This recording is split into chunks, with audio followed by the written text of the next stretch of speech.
ദൈവത്തിൻ്റെ പേര്, ദൈവത്തിൻ്റെ നാമം, യാഹ്വേ എന്ന നാമം, അതേക്കുറിച്ച് ഒരുപാട് ചർച്ചകളും വിവാദങ്ങളും ഒക്കെ ഉണ്ട്. അതിനൊരു വിശദീകരണമാണ് ഇവിടെ ഞാൻ നൽകുന്നത്. മുൾപ്പടർപ്പിൻ്റെ ആ അഗ്നിയിൽ നിന്ന് ദൈവം മോശയ്ക്ക് വെളിപ്പെടുത്തുമ്പോൾ മോശ ദൈവത്തോട് ചോദിക്കുകയാണ്, നിന്റെ പേരെന്താണ്? അതിന് മറുപടിയായിട്ട് ദൈവം പറഞ്ഞു, ഹെബ്രായ ഭാഷയിൽ എഹിയേ അഹർ എഹിയേ. നമ്മളതിനെ പലപ്പോഴും തർജ്ജമപ്പെടുത്തുന്നത് ഐ ആം ഹു ആം. വാസ്തവത്തിൽ അതൊരു അതിനടുത്ത് വരുന്നു എന്നല്ലാതെ കൃത്യം ഒരു തർജ്ജമയൊന്നുമല്ല. ഞാനതിൻ്റെ പല പൊരുളുകളും സൂചിപ്പിക്കാം.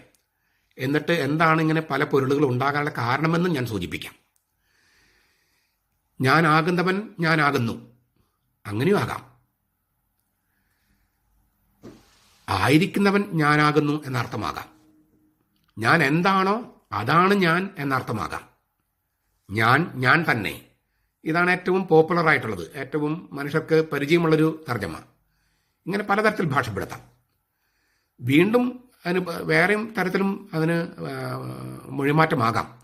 നിത്യനായ പൊരുളാണ് ഞാൻ, സനാതന സത്യമാണ് ഞാൻ, അനശ്വരനായ പരബ്രഹ്മമാണ് ഞാൻ, സമാനതകളില്ലാത്തവനാണ് ഞാൻ എന്തായിരിക്കുന്നുവോ അത് തന്നെയായിരിക്കും എന്നും അങ്ങനെയും ഒരർത്ഥമുണ്ട്. ഞാനായിരിക്കുന്നത് നിനക്ക് വേണ്ടിയാണ് എന്ന് ഭാഷപ്പെടുത്താം. ഈ ഒരു മൊഴിമാറ്റവും ഇതിൻ്റെ മൗലികമായ രൂപമുണ്ടല്ലോ, എഹിയേ അഹർ എഹിയേ, അതിനോട് അത്ര അടുത്ത് വരുന്നതല്ല. അതിൻ്റെ ധ്വനിസാന്ദ്രത ഉൾക്കൊള്ളാൻ ഈ തർജ്ജമയ്ക്കൊന്നും തന്നെ കഴിയില്ല. വ്യാകരണം വഴുതിപ്പോകുന്നു, ഭാഷ ഇടറുന്നു, വാക്കുകൾ വിറയ്ക്കുന്നു. അതെ, വെളിപ്പെടുത്തപ്പെട്ട ദൈവനാമം ആയതുകൊണ്ടാണ് ഒരു ഭാഷയ്ക്കും പിടിതരാതെ അത് മാറി നിൽക്കുന്നത്. ദൈവത്തെ നമ്മുടെ അങ്ങനെ കൈകൊണ്ടെങ്കിൽ പിടിച്ചെടുക്കാൻ പറ്റില്ലല്ലോ. നമ്മുടെ ഭാഷയ്ക്ക് ഉള്ളിൽ നിർത്താൻ പറ്റുമോ? അങ്ങനെ നിർത്തിയാൽ പിന്നെ അവൻ ദൈവമാകുമോ? അതുകൊണ്ടാണ് ഇത് ശരിക്കും ദൈവം വെളിപ്പെടുത്തിയതാണ് എന്നതിന് തെളിവ് കൂടിയാണ് ഒരു പരിഭാഷയ്ക്കും വഴങ്ങാതെ നിൽക്കുന്ന ഈ വചനം. ഇത് പുറപ്പാട് പുസ്തകം 3:14 ഇതിന് തൊട്ട് താഴെ 3:15 പുറപ്പാട് പുസ്തകം 3-ാം അധ്യായം 15-ാം വാക്യത്തിൽ ദൈവമായ യാഹ്വേ എന്നാണ് ഉപയോഗിക്കുന്നത്. ദൈവമായ യാഹ്വേ. പലപ്പോഴും നമ്മൾ യാഹ്വേ എന്ന വാക്ക് കർത്താവ് എന്ന വാക്കുകൊണ്ട് തർജ്ജമ ചെയ്യും മലയാളത്തിൽ. ഇംഗ്ലീഷിൽ ദ ലോർഡ്. പക്ഷേ ഹെബ്രായ ഭാഷയിൽ യാഹ്വേ എന്നാണ്. ഈ ടെട്രാഗ്രമ്മത്തോൺ എന്നാണ് അതിനെ ഇംഗ്ലീഷിൽ. ശരിക്കും പറഞ്ഞാൽ അതൊരു ഗ്രീക്ക് ലാറ്റിൻ വാക്കാണ് ടെട്രാഗ്രമ്മത്തോൺ. ടെട്ര എന്ന് പറഞ്ഞാൽ 4, ഗ്രമ്മത്തോൺ എന്ന് വെച്ചാൽ 4 അക്ഷര ദൈവനാമം. യാഹ്വേ എന്നതിന് 4 അക്ഷരങ്ങളാണ് ഹെബ്രായ ഭാഷയിലുള്ളത്. YHWH. അതിന് വവ്വൽസ് ഇല്ല. അതുകൊണ്ട് തന്നെ ഉച്ചരിക്കേണ്ടത് എങ്ങനെയാണെന്നതിനെ കുറിച്ചൊക്കെ ചർച്ചകളുണ്ടായിരുന്നു. വവ്വൽസ് ഇല്ലാണ്ടാവുമ്പോൾ എങ്ങനെ ഉച്ചരിക്കും? YHWH. യഹോവ എന്ന് വേണമെന്ന് ഉച്ചരിക്കണമെന്ന് പറഞ്ഞു തുടങ്ങിയത് 16-ാം നൂറ്റാണ്ടിലാണ്, ക്രിസ്തുവർഷം 16-ാം നൂറ്റാണ്ടിൽ. അതുവരെ ആരും തന്നെ യഹോവ എന്ന് പറഞ്ഞിട്ടില്ല. യാഹ്വേ എന്നാണ്. യാഹ്വേ. കാരണം അതിന് വവ്വൽസ് ഇല്ല. അപ്പോൾ അതങ്ങനെ ഉച്ചരിക്കാൻ പറ്റൂ, യാഹ്വേ എന്ന് ഉച്ചരിക്കാൻ പറ്റൂ. പക്ഷേ ഈ യാഹ്വേ എന്ന് ഉച്ചരിക്കുന്നത് ഈ എഹിയേ അഹർ എഹിയേ എന്നത് തന്നെയാണ്. എഹിയേ എന്ന് പറഞ്ഞാൽ ഐ ആം. എഹിയേ. യാഹ്വേ എന്ന് പറഞ്ഞാൽ ഹി ഈസ്. ഒന്ന് നമ്മൾ പറയില്ലേ, ഐ ആം എന്ന് പറയുമ്പോൾ അത് ഉത്തമ പുരുഷൻ. ഉത്തമ പുരുഷൻ എന്ന് പറഞ്ഞാൽ എന്താ പറയുക? ഫസ്റ്റ് പേഴ്സൺ ഉത്തമ പുരുഷൻ. ഹി ഈസ് എന്ന് പറഞ്ഞാൽ മധ്യമ പുരുഷൻ, തേർഡ് പേഴ്സൺ. അപ്പോൾ ഐ ആം എന്നത് തന്നെയാണ് ഹി ഈസ്. യാഹ്വേ എന്ന് പറഞ്ഞാൽ ഹി ഈസ്. എഹിയ എന്ന് പറഞ്ഞാൽ ഐ ആം. അപ്പോൾ നീ ചെന്ന് മോശയോട് പറയാണ്, നീ ചെന്ന് ഐ ആം സെന്റ് എന്നല്ല പറയാൻ പറ്റുക. ഹി ഈസ് ആയിരിക്കുന്നവൻ, അങ്ങനെ ആയിരിക്കുന്നവൻ എന്നെ അയച്ചു എന്ന് നീ പറയാം. ഐ ആം എന്ന് പറയുന്നത് ദൈവം, അവൻ തന്നെയാണ് ഹി ഈസ്. അവൻ ആയിരിക്കുന്നവൻ അവനാണ്. അപ്പോൾ ഒരേ വാക്ക് തന്നെ, എഹിയ എന്ന വാക്ക് തന്നെയാണ് യാഹ്വേ എന്ന വാക്ക്. അപ്പോൾ അതിനകത്തൊരു കൺഫ്യൂഷനും ഇല്ല. ഒന്ന് ഉത്തമ പുരുഷനിലും മറ്റൊന്ന് മധ്യമ പുരുഷനിലുമാണെന്ന് മാത്രം. ഒരേ വാക്ക് തന്നെ. അത് സംഭാഷണത്തിൽ അങ്ങനെ അങ്ങനെ ഉപയോഗിക്കാൻ പറ്റൂ എന്നതുകൊണ്ടാണ് അങ്ങനെ മാറ്റിയിരിക്കുന്നത്. അല്ലാണ്ട് ഒരു വ്യത്യാസവും ഇല്ല. എഹിയെ എന്ന വാക്ക് തന്നെയാണ്, ഐ ആം ഹു എന്ന ആ വാക്ക് തന്നെയാണ് യാഹ്വേ. അല്ലാതെ ഒരു വ്യത്യാസവും അവിടെ ഇല്ല. ഭാഷയിൽ ഗ്രാമർ ഉപയോഗിച്ചപ്പോൾ മറ്റൊരാൾ സംസാരിക്കുമ്പോൾ വേണ്ട ഭാഷയ്ക്ക് ഒരു മാറ്റം വരുത്തണല്ലോ, ആ മാറ്റം മാത്രമേ വരുത്തിയിട്ടുള്ളൂ. ഞാൻ ആവർത്തിക്കുന്നു, എഹിയെ എന്ന് പറയുന്ന, അയാം എന്ന് പറയുന്ന അതേ വാക്ക് തന്നെയാണ് യാഹ്വേ. ഉച്ചരിക്കേണ്ടത് യാഹ്വേ എന്നാണ്, യഹോവ എന്നല്ല. യഹോവ എന്നുള്ളത് 16-ാം നൂറ്റാണ്ടിൽ ചില പണ്ഡിതന്മാർ തെറ്റായിട്ട് വ്യാഖ്യാനിച്ച് അത് സമുദായത്തിൽ പ്രചരിക്കാൻ ഇടയായതാണ്. ദൈവത്തിൻ്റെ നാമം വൃഥ ഉപയോഗിക്കരുത്, അത്രയും പരിശുദ്ധമാണ്. യഹൂദ പാരമ്പര്യത്തിൽ മഹാപുരോഹിതൻ പോലും ആണ്ടവട്ടത്തിൽ ഒരു ദിവസം പാവപരിഹാര ദിനം, യോം കിപ്പൂർ എന്ന് പറയുന്ന പാവപരിഹാര ദിനത്തിൽ മാത്രമാണ് അത് ഉച്ചരിച്ചിരുന്നത്. അത് അങ്ങേയറ്റം ബഹുമാനത്തോടും ആദരവോടും കൂടി ഉപയോഗിക്കേണ്ടതാണ്. യാഹ്വേ എന്ന് ബൈബിൾ കാണുന്നിടത്തൊക്കെ ഭക്തനായ യഹൂദൻ അദോണൈ എന്നേ വായിക്കൂ. യാഹ്വേ എന്ന് എഴുതും, പക്ഷെ വായിക്കില്ല. അദോണൈ എന്നേ വായിക്കൂ. അത് ദൈവനാമത്തോടുള്ള ആ ബഹുമാനം കൊണ്ടാണ്. പണ്ടൊക്കെ നമ്മുടെ നാടുകളിൽ ഇപ്പം എൻ്റെ അപ്പനൊക്കെ, അപ്പനാണെങ്കിലും അമ്മയാണെങ്കിലും, അമ്മ അപ്പനെ കുട്ടികളുടെ അപ്പൻ എന്നേക്ക് വിളിക്കൂ. അമ്മയെക്കുറിച്ചാണെങ്കിലും അപ്പനാണെങ്കിലും നീ പോയി നിൻ്റെ അമ്മയെ വിളിച്ചിട്ട് വരാമെന്ന് പറയാം. അമ്മയുടെ പേര് അപ്പൻ ഉച്ചരിക്കില്ല, അപ്പൻ്റെ പേര് അമ്മ ഉച്ചരിക്കില്ല. അത് ബഹുമാനം കൊണ്ടാണ്. ആ ഒരു ബഹുമാനം നമ്മൾ മാനുഷിക ബന്ധത്തിലുണ്ടെങ്കിൽ ദൈവനാമത്തെ നമ്മൾ എന്തുമാത്രം ബഹുമാനത്തോടെ ആദരവോടെ അത് ഉച്ചരിക്കണം. അത് അങ്ങനെ ബഹുമാനത്തെ കാണണം. അതിനെ വെറുതെ വിവാദങ്ങളിലേക്ക് വലിച്ചഴിച്ച് ദൈവനാമത്തെ അവഹേളിക്കരുത്. അത് 2-ാം പ്രമാണത്തിന് വിരുദ്ധമാണ്.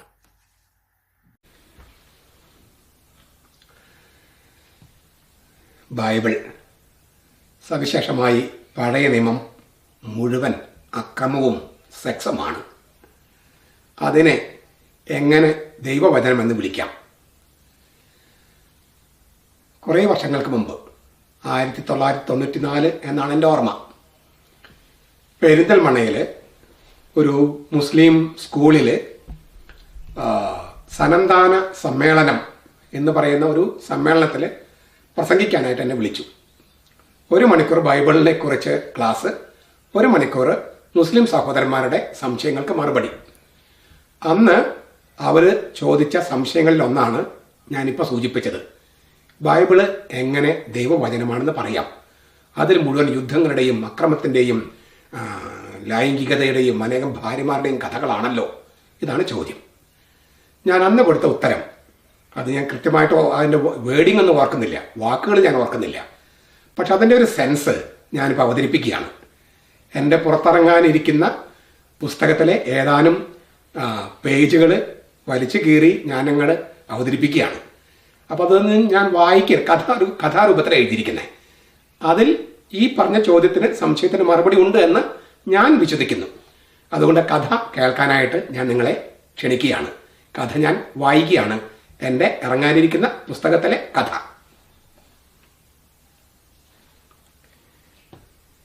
കലി തുള്ളിയതുപോലെ അയാൾ വന്നു കയറി. എന്നും സത്യസന്ധനായ വഴക്കാളിയായിരുന്നു അയാൾ. ഇടംവലം തിരിയാതെ അയാൾ നേരെ അരമനയിലേക്ക്. അയാളെ തടയാനുള്ള ചങ്കൂറ്റമൊന്നും കാവൽഭടന്മാർക്കില്ല. ആ നോട്ടം മതി, ചൂളിപ്പോകും.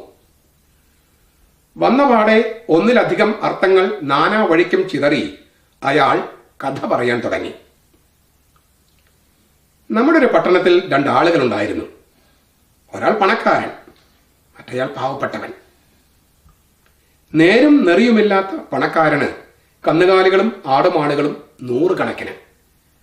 നിത്യനിദാനത്തിന് വഴിയില്ലാത്ത പാവപ്പെട്ടവനോ നിരത്തിലായാലും പുരത്തിലായാലും ഒരു പെണ്ണാട് മാത്രം. അവൻ അതിനെ വില കൊടുത്തു വാങ്ങിയതാണ്. അത് അവന്റെ പാത്രത്തിൽ നിന്ന് തിന്നു, അവന്റെ പാത്രത്തിൽ നിന്ന് കുടിച്ചു, അവന്റെ കുട്ടികളോടൊപ്പം വളർന്നു, അവന്റെ മടിയിൽ കിടന്നുറങ്ങി. അത് അവന് തൻ്റെ മകളെപ്പോലെയായിരുന്നു. അങ്ങനെയിരിക്കെ പണക്കാരന്റെ വീട്ടിൽ ഒരു വഴിപ്പോക്കൻ വന്നു. ഒരു വഴിപ്പോക്കൻ, കലശലായ പരദ്രോഹ വാസനയുള്ളവനും വെറിപിടിച്ച മുഖമുള്ളവനുമായ പണക്കാരൻ തൻ്റെ 100 കണക്കിന് ആടുമാടുകളിൽ ഒന്നിനെ എടുത്തില്ല. കരളിൽ അലിവോ കണ്ണിൽ നനവോ ഇല്ലാത്ത അയാൾ പാവപ്പെട്ടവന്റെ കഞ്ഞികുടി മുട്ടിക്കാനായി അവന്റെ ഒരേയൊരു പെണ്ണാടിനെ പിടിച്ച് പാകം ചെയ്തു. കഥ പൂർത്തിയാകാൻ നിന്നില്ല രാജാവ്. സിംഹാസനത്തിൽ നിന്നും എഴുന്നേറ്റ അദ്ദേഹത്തിന്റെ കണ്ണിൽ നനവ് പടർന്നിട്ടുണ്ട്. പാവപ്പെട്ടവരോട് എന്നും കരുതലുണ്ടായിരുന്നല്ലോ രാജാവിന്. എങ്കിലും അപ്പോൾ കോപം കൊണ്ട് ജ്വലിച്ച് രാജ്യത്തിന്റെ പരമോന്നത നീതിപീഠം വിധി പറഞ്ഞു. യാഹ്വയാണേ, ജീവനുള്ള യാഹ്വയാണേ, അവൻ മരിക്കണം. ആ പണക്കാരന് വധശിക്ഷ വിധിച്ചിരിക്കുന്നു ഞാൻ. അവൻ നഷ്ടപരിഹാരമായി 4 ഇരട്ടി ദരിദ്രന് തിരിച്ചു കൊടുക്കുകയും വേണം. അപ്പോൾ ചുരികയേക്കാൾ മൂർച്ചയുള്ള നാക്കിന്റെ ഉടമയായ പ്രവാചകൻ ചൂണ്ടുവിരൽ രാജാവിന് നേരെ പിടിച്ചു പറഞ്ഞു, അഥാ ഹയീഷ്, നീയാണ് ആ മനുഷ്യൻ, അറുകൊല ചെയ്യാൻ മടിക്കാത്ത നീ. രാജാവ് ചൂളിപ്പോയി. പരമോന്നത നീതിപീഠം വിറപൂണ്ടു. സിംഹാസനം ആടിയുലഞ്ഞു. താനിട്ട ചൂണ്ട തന്റെ തൊണ്ടയിൽ തന്നെ കുരുങ്ങിയിരിക്കുന്നുവെന്ന് ദാവീദിന് ബോധ്യം വന്നു. എന്താണ് ഉണ്ടായത്? ഇഴപിരിച്ച് വിചാരണ ചെയ്തു വ്യതിചലനങ്ങൾക്ക് വഴിപ്പെടാത്ത പ്രവാചകൻ. വസന്തകാലം, രാജാക്കന്മാർ യുദ്ധത്തിന് പോകുന്ന കാലം. ദാവീദ് രാജാവ് പക്ഷെ പോയില്ല. രാജ്യത്തിന് സുരക്ഷ ഉറപ്പുവരുത്തേണ്ട അരജൻ രാജധർമ്മത്തിൽ വീഴ്ച വരുത്തിയിരിക്കുന്നു. രാജാവിന് ദൃഷ്ടികേന്ദ്രം നഷ്ടപ്പെട്ടിരിക്കുന്നു. സായാഹ്നത്തിൽ രാജാവ് കിടക്കയിൽ നിന്ന് എഴുന്നേറ്റ് മട്ടുപ്പാവിലേക്ക് പോയി. കൊട്ടാരം സ്ഥിതി ചെയ്യുന്ന പറമ്പിനപ്പുറത്താണ് അവളുടെ വീടും പിന്നാമ്പുറവും. അവിടെ മുകൾ വശം മറയ്ക്കാത്ത കുളിമുറി. അന്തിമയങ്ങിയ നേരത്ത് രാജാവ് അരമനയുടെ ജാലകപ്പാളിയിലൂടെ നോക്കി. വിളക്കൻ വെട്ടത്തിൽ ഒരു സ്ത്രീ കുളിക്കുന്നു. പാതി നഗ്നമായിട്ടാണ് ഋതുസ്നാനം. കുന്നിൻപുറത്തുള്ള മാളികയിൽ നിന്ന് ഒരാൾ ഒളിഞ്ഞു നോക്കുമെന്ന് അവൾ കരുതിയില്ല. അവളുടെ ശരീരത്തിൽ യൗവനത്തിന്റെ ലക്ഷണങ്ങൾ, മോഹിപ്പിക്കുന്ന മേനി അഴക്. ആ അരണ്ട വെളിച്ചത്തിലും രാജാവ് കണ്ടു പറയാതെ ഏറെ പറയാൻ വെമ്പുന്ന അവളുടെ ചുണ്ടുകൾ, ലാസ്യം തട്ടി നിൽക്കുന്ന കണ്ണുകൾ, ഭ്രാന്ത് പിടിപ്പിക്കുന്ന ഒട്ടും ഉലയാത്ത മാരടം, തത്തയുടെ അടിവയറ് പോലെ പതുപതുത്ത ഉദരം, അനന്യമായ സൗന്ദര്യത്തിന്റെ ഉടമ, അഴകന്റെ ദേവത തന്നെ. അവളിൽ നിന്ന് കണ്ണെടുക്കാനേ കഴിഞ്ഞില്ല രാജാവിന്. ആ പെൺമേനി അവനെ അലോസരപ്പെടുത്തി. അവളെ മടിയിൽ വെച്ച് കൊഞ്ചിക്കാൻ കൊതി. വേണ്ടാദീനങ്ങളാണ് മനസ്സിൽ മുഴുവൻ. അധമവികാരം ബോംബ് പോലെ പൊട്ടിച്ചിതറി. സ്ത്രീയെ കാമാസക്തിയോടെ നോക്കുന്നവൻ അവളുമായി വ്യഭിചാരം ചെയ്തു കഴിഞ്ഞു. അറിയാം. എങ്കിലും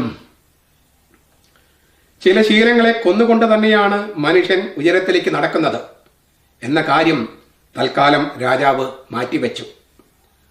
അവളുടെ ആകർഷണ വലയത്തിൽ നിന്ന് പുറത്തു കടക്കാനായില്ല രാജാവിന്. ആരാണ് അവൾ? ഹിത്തനായ ഊറിയായുടെ ഭാര്യ ബത്ശേബ. തന്റെ 37 വീരയോദ്ധാക്കളിൽ ഒരാളാണ് ഊറിയ. പണ്ട് പുറജാതിക്കാരനായിരുന്നു അയാൾ. ഇപ്പോൾ തനിക്ക് വേണ്ടി പുറജാതിക്കാർക്കെതിരെ യുദ്ധം ചെയ്യുന്നു. അയാൾ സർവ്വസൈനാധിപനായ യോവാബിനോടൊപ്പം യുദ്ധരംഗത്താണ്. അത് നന്നായി, കാര്യങ്ങൾ എളുപ്പമാക്കും രാജാവ് ചിന്തിച്ചു.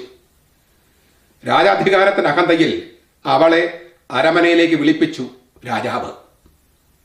താൻ കാണാൻ ആഗ്രഹിച്ച സൗന്ദര്യമത്രയും അവളിൽ കണ്ട രാജാവ് അവളോട് പറഞ്ഞു, ഇന്ന് എന്റെ കൂടെ ഇവിടെ കൊട്ടാരത്തിൽ കഴിയാം.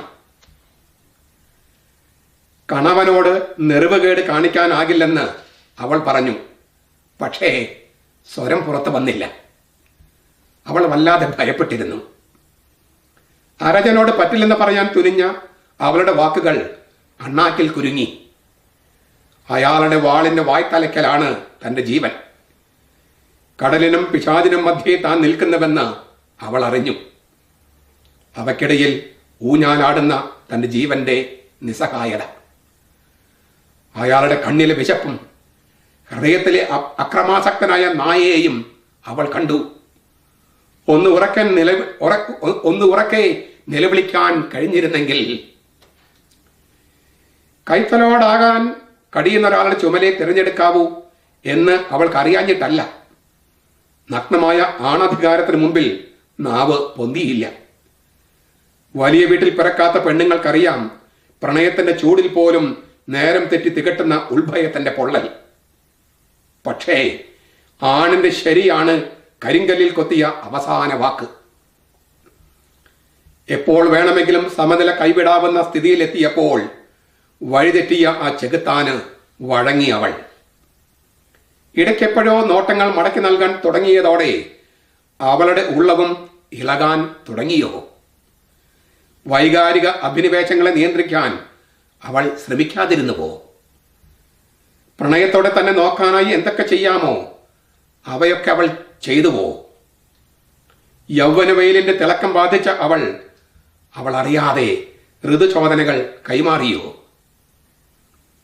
യൗവന ഋതുവിന്റെ രഹസ്യവിനിമയങ്ങൾ കഥയിൽ ചുരുളഴിയാതെ കിടക്കുന്നു. രാവിലെ കിടക്കയിൽ സൂര്യവെളിച്ചത്തിന്റെ പുള്ളിക്കുത്തുകൾ. അഴിഞ്ഞുലഞ്ഞ വസ്ത്രം വാരിപ്പുതച്ച് അവൾ എഴുന്നേറ്റു. ജനൽപ്പാളിയിലൂടെ പുറത്തേക്ക് നോക്കി നിൽക്കുന്ന രാജാവ്. അവൾ തലേനത്തെ സായാഹ്നം ഓർത്തുപോയി. പിന്നെ ഒരു അലർച്ചയായിരുന്നു. അലർച്ച കേട്ട് ഞെട്ടിത്തിരിഞ്ഞു അവൾ. രാജാവിന്റെ ഉത്തരവ്, പോ, കടന്നു പോ. പുതപ്പിനടിയിലെ അടച്ചോടിൽ മോഹം തീർത്ത് പറഞ്ഞയച്ചു അവളെ രാജാവ്. സ്വന്തമായി ഉണ്ടായിരുന്നതെല്ലാം കവർന്നെടുത്ത ശേഷം ഇനി നിങ്ങൾക്ക് പോകാമെന്ന് പറയുന്നയാളുടെ ഭാഷ അത് ബലാത്സംഗക്കാരന്റെ ഭാഷയാണ്. അതെ, അത് തന്നെയാണത്. പ്രഭാതമഴ പെയ്തുവോ? പുലർക്കാലത്തെ മഞ്ഞ് വീഴ്ചയോ? അല്ല, ഇത് വസന്തകാലമല്ലേ? പിന്നെ എന്തുകൊണ്ടാണ് നനഞ്ഞും കുതിർന്നും വിറച്ചും അവൾ വീട്ടിലെത്തിയത്? അവളുടെ രാക്കരച്ചിലുകൾക്ക് വല്ലപ്പോഴും ഒന്ന് കൂട്ടിരിക്കാൻ പോലും ആരുമില്ലാതെ പോയല്ലോ. പതുക്കെ പതുക്കെ ഒഴുകാൻ മടിച്ചു നിന്ന കണ്ണീർ പൊട്ടിയൊലിച്ച് നോവാറാൻ തുടങ്ങുകയായിരുന്നു.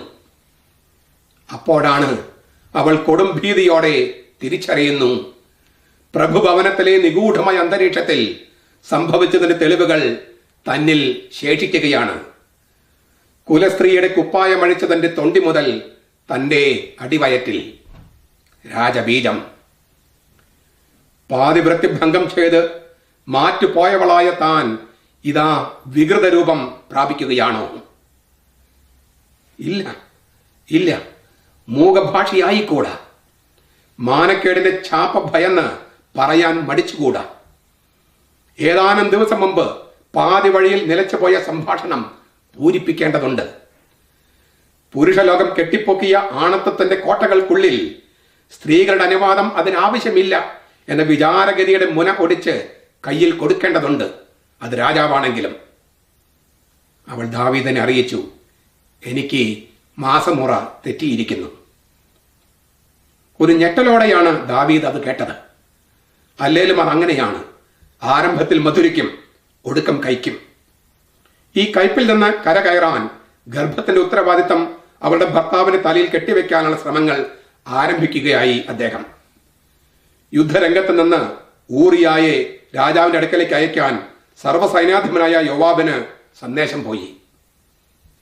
ഊറിയ കൊട്ടാരത്തിലെത്തിയപ്പോൾ പ്രോട്ടോകോൾ ലംഘിച്ച് രാജാവ് നേരിട്ട് ഊറിയായെ സ്വീകരിക്കാൻ ചെന്നു. യുദ്ധരംഗത്തെ വിശേഷങ്ങൾ ചോദിച്ചറിഞ്ഞു. എത്ര വിനയമുള്ള രാജാവ്!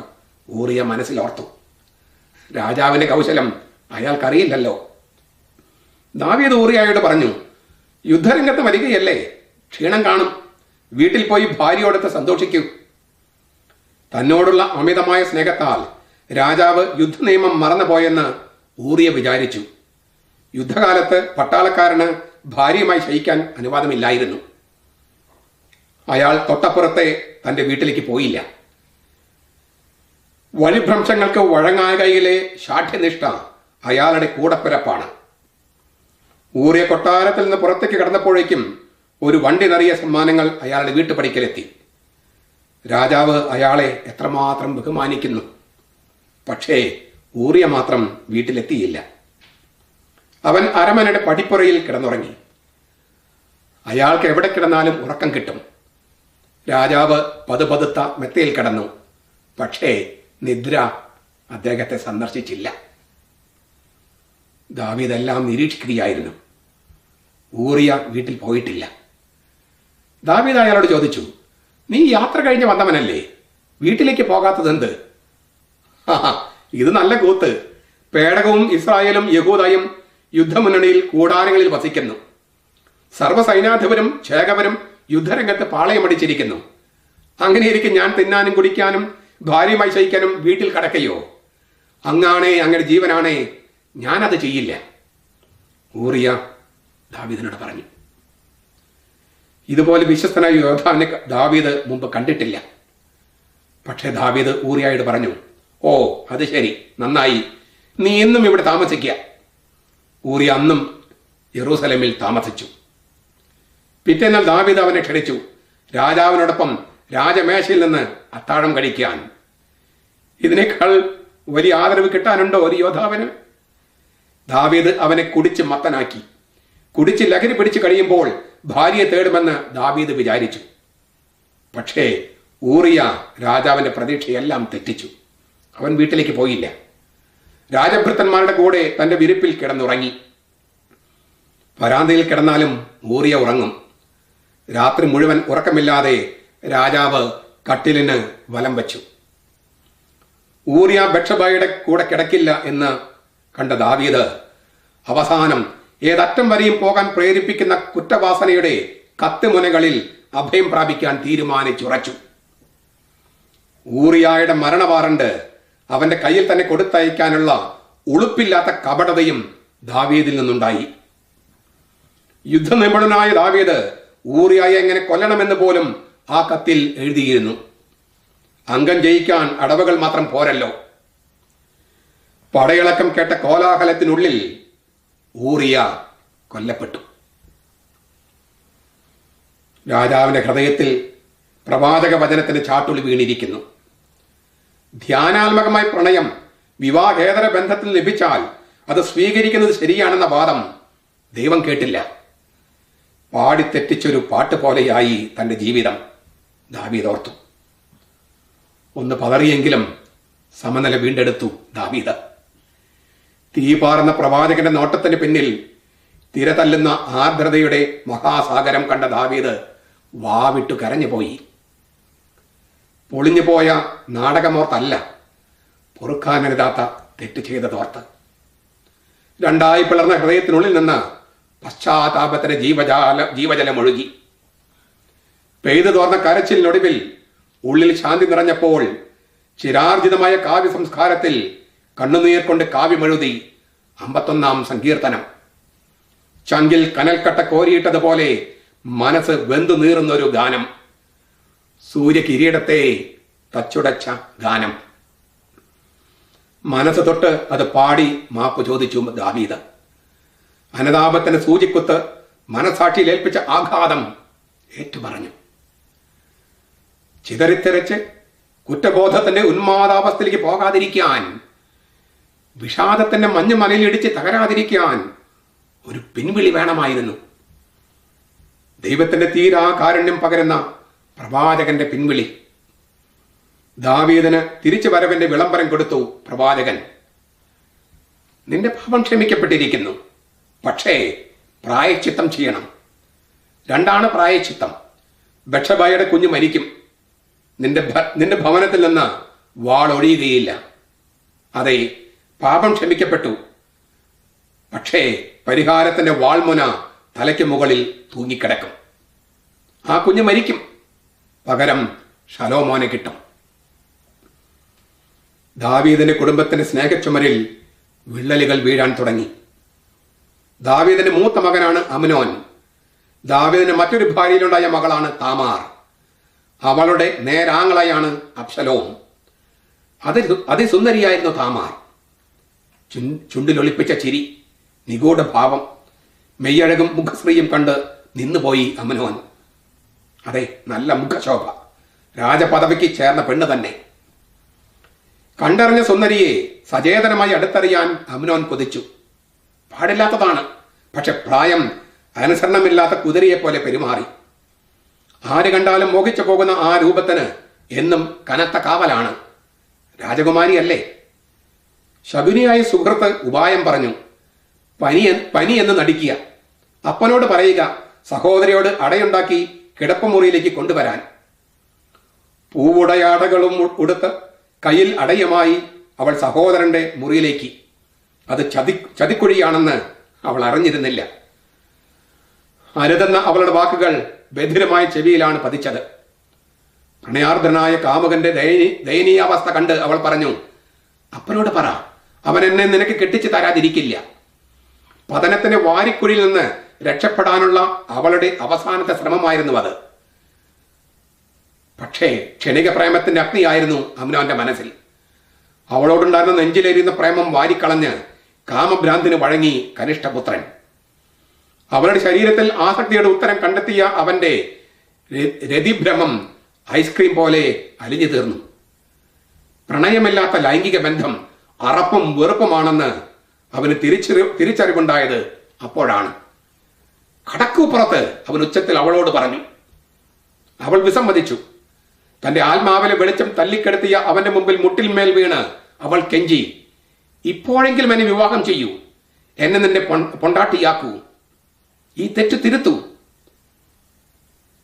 അംഗരക്ഷകന്മാർ വന്ന് അവളെ പിടിച്ച് പുറത്താക്കി വാതിലടച്ചു. നിറഞ്ഞു തൂവിയ കണ്ണുകൾ തുടയ്ക്കാനാവാതെ അവൾ വിതമ്പി അപ്പനോട് പറഞ്ഞു, കനിഷ്ഠപുത്രൻ അമ്നോൻ തന്നെ ചതിച്ചെന്ന്, ബലാത്സംഗം ചെയ്തെന്ന്. അവനെതിരെ നടപടിയെടുക്കാൻ കഴിയാതെ അപ്പൻ വിറങ്ങലിച്ചു നിന്നു. അവൾ നേരാങ്ങളയോട് പറഞ്ഞു, നീതി ലഭിക്കാനിടയുള്ള എല്ലാ വാതിലുകളിലും മുട്ടി.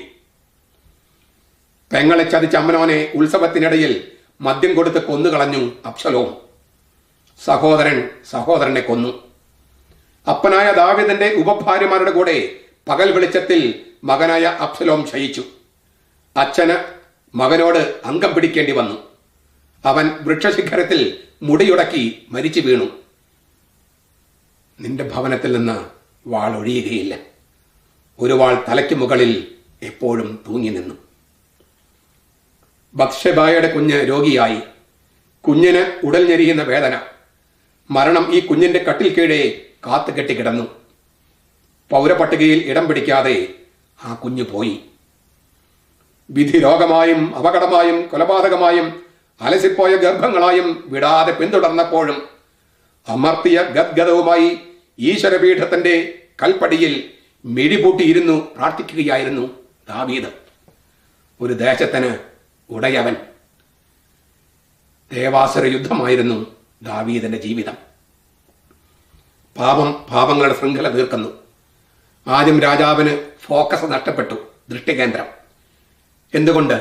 നിഗൂഢ ലക്ഷ്യമുണ്ടായിരുന്നു, ഹിഡൻ അജണ്ട. മറ്റൊരാളുടെ സ്വകാര്യതയ്ക്ക് ഒളിഞ്ഞു നോക്കി. മനസ്സിൽ അശ്ലീലം കയറൂരി വിട്ടു. ലൈംഗികാസക്തി കാമവരിയായി. മറ്റൊരു സ്വന്തമായ സൗന്ദര്യത്തെ, അതും ജീവൻ പണയം വെച്ച് തന്നെ സേവിക്കുന്നവന്റെ ഭാര്യയെ വശത്താക്കാൻ കരുക്കൾ നീക്കി. അവളുടെ നിസ്സഹായാവസ്ഥ മുതലെടുത്തു. വ്യഭിചാരം ചെയ്തു. ലൈംഗികതയുടെ ഉത്തരവാദിത്തമില്ലാതെ അവളെ തിരിച്ചയച്ചു. ഗർഭിണിയാണെന്നറിഞ്ഞപ്പോൾ അതിന്റെ ഉത്തരവാദിത്തം അവളുടെ ഭർത്താവിന് തലയിൽ തന്നെ കെട്ടിവെക്കാൻ ആവർത്തിച്ച് പരിശ്രമിച്ചു. മദ്യം കൊടുത്ത് ലഹരി പിടിപ്പിച്ചു. എല്ലാം പാളിയപ്പോൾ കൊലപാതകം ആസൂത്രണം ചെയ്തു. അയാളെ നിഷ്കരണം കൊന്നുകളഞ്ഞു. ആ കൊലപാതകം ചെയ്യാൻ മറ്റാളുകളെ കൂട്ടുപിടിച്ചു. കൊല്ലപ്പെട്ടപ്പോഴും നിഷ്കളങ്കത നടിച്ചു. ചുരുങ്ങിയത് 15 പാപങ്ങളായി. ഇനിയുമുണ്ട് പാപങ്ങളുടെ പട്ടിക. ദാവീദിന്റെ മകനായ ശലോമോന്റെ കാലത്താണ് ഈ കഥ ആദ്യം എഴുതപ്പെട്ടത്. എന്തിനാണ് സ്വന്തം അപ്പന്റെ നാണക്കേടിന്റെ കഥ സർവജ്ഞപീഠം കയറിയ ശലോമോൻ തലമുറകൾക്കായി രേഖപ്പെടുത്തിയത്? അത് മറച്ചു വയ്ക്കാമായിരുന്നില്ലേ? ഭരിക്കുന്നവരാൽ എഴുതപ്പെടുന്നതാണ് ചരിത്രം. എന്നിട്ടും എന്തേ ഈ കഥ തിരശീലയിട്ട് മൂടിയില്ല? സ്ത്രീ എന്നത് ഒരു വ്യക്തി പോലും അല്ലാതിരുന്ന കാലത്ത്, അടുക്കളയിലും അകത്തും ഒതുങ്ങിക്കഴിയേണ്ട ഒരു വസ്തു മാത്രമായിരുന്ന കാലത്ത്, സചേതനമായ ഒരു ജന്തു പോലും ആയിരുന്നില്ല സ്ത്രീ, വെറും വസ്തു. അങ്ങനെയുള്ളൊരു കാലത്ത് ആൺ സമൂഹത്തിന്റെ ധാർഷ്ട്യവും മേൽക്കോമയും പെൺശബ്ദത്തിന് മുന്നിൽ ചിതറിത്തെറിപ്പിക്കുന്ന ഈ കഥ എന്തിനാണ് വേദത്താളുകളിൽ ഇടം പിടിച്ചത്? ഒരു വ്യക്തിയുടെ സ്വകാര്യത ആഖ്യാനം ചെയ്യപ്പെടുമ്പോൾ അത് ആ തലമുറയുടെ ജീവചരിത്രം കൂടിയായി മാറുന്നു. അതിലേറെയുമുണ്ട് ഇക്കഥയിൽ. 3 ഉത്ഭവ പാപങ്ങളുടെ കഥയാണ് നാം കാണുന്നത്. ദാവീദിന്റെ പാപം ഇസ്രായേൽ എന്ന ദേശരാഷ്ട്രത്തിന്റെ ഉത്ഭവ പാപമായിരുന്നു. സ്വർണം കൊണ്ടുള്ള കാളക്കുട്ടിയെ ആരാധിച്ചത് ഇസ്രായേൽ എന്ന ദൈവജനത്തിന്റെ ഉത്ഭവ പാപമായിരുന്നു. ആദാമിന്റെ പാപം മനുഷ്യവംശത്തിന്റെ ഉത്ഭവ പാപമായിരുന്നു. മനുഷ്യവംശത്തിന്റെ ആദ്യത്തിൽ ആദാം ദൈവകൽപ്പന ധിക്കരിച്ച് പാപം ചെയ്തു. രാജഭാഷയുടെ ആരംഭത്തിൽ ദാവീദും. ആദാമിന്റെ മക്കളിൽ ഒരാളായ കായേൻ മറ്റേ മകനായ ഹാബേലിനെ കൊന്നുകളഞ്ഞു. ദാവീദിന്റെ മക്കളിൽ ഒരുവൻ മറ്റൊരു മകനെ വകവരുത്തി. കൊല്ലപ്പെട്ട ഹാബേലിന് പകരം സേത്തിനെ കിട്ടി ആദാമിന്. മരിച്ചുപോയ മകന് പകരം ശലോമോനെ കിട്ടി ദാവീദിന്. ദാവീദ് മറ്റൊരു ആദാമാണ്. ദൈവഛായയിൽ സൃഷ്ടിക്കപ്പെട്ട ആദാം പിഴച്ചുപോയി. ദൈവത്തിന്റെ ഹൃദയത്തോട് ഏറ്റവും അടുപ്പമുള്ള ദാവീദും വീണുപോയി. പിന്നീടുണ്ടായ ഗ്രീക്ക് ട്രാജഡികളുടെ എല്ലാം പ്രമേയം ഇതായിരുന്നു. ധീരോദാത്തനും അതിപ്രതാപ സൽഗുണവാനുമായ നായകൻ ജീവിതത്തിൽ പരാജയപ്പെടുന്നത് സ്വഭാവത്തിലുള്ള ഒരൊറ്റ പാകപ്പിഴ കാരണമാണ്. എന്നാൽ പരാജയത്തിന്റെ കനലിൽ ചവിട്ടി നിന്നെഴുതിയ കവിത, അതായത് ബൈബിൾ, പരാജയത്തിന്റെ കനലിൽ ചവിട്ടി നിന്നെഴുതിയ കവിത ബൈബിൾ ലോകോത്തരമായി. വീഴ്ചയിൽ നിന്നുണ്ടായ വേദനയുടെ പാരമ്യത്തെ കാഴ്ചക്കാരിലേക്ക് നേരിട്ടെത്തിക്കുന്ന വാക്യത്രമാണ് ബൈബിൾ. ഏത് വീഴ്ചയോടും വേദനയോടും വിരഹത്തോടും ദിവ്യപ്രണയം കൊണ്ടും തിരുവചനം കൊണ്ടും പടവെട്ടാം എന്ന് പഠിപ്പിക്കുന്ന കാവ്യമാണ് ബൈബിൾ.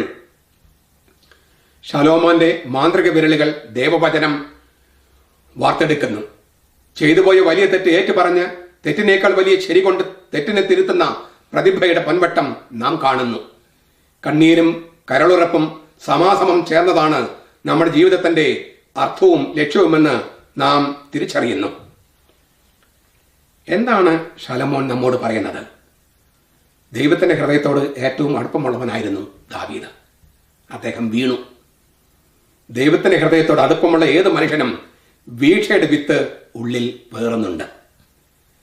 ദാവീദിന്റെ കഥ ആദാമിന്റെ കഥയാണ്, എൻ്റെ കഥയാണ്, നിങ്ങളുടെ കഥയാണ്, മനുഷ്യവംശത്തിന്റെ കഥയാണ്, ഹിന്ദുവിന്റെയും മുസൽമാന്റെയും കഥയാണ്.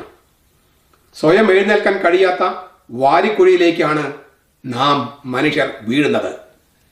നമ്മെ കൈപ്പിടിച്ചുയർത്താൻ കുഴിയുടെ മുകളിൽ നിന്നും ഒരാൾ വരും.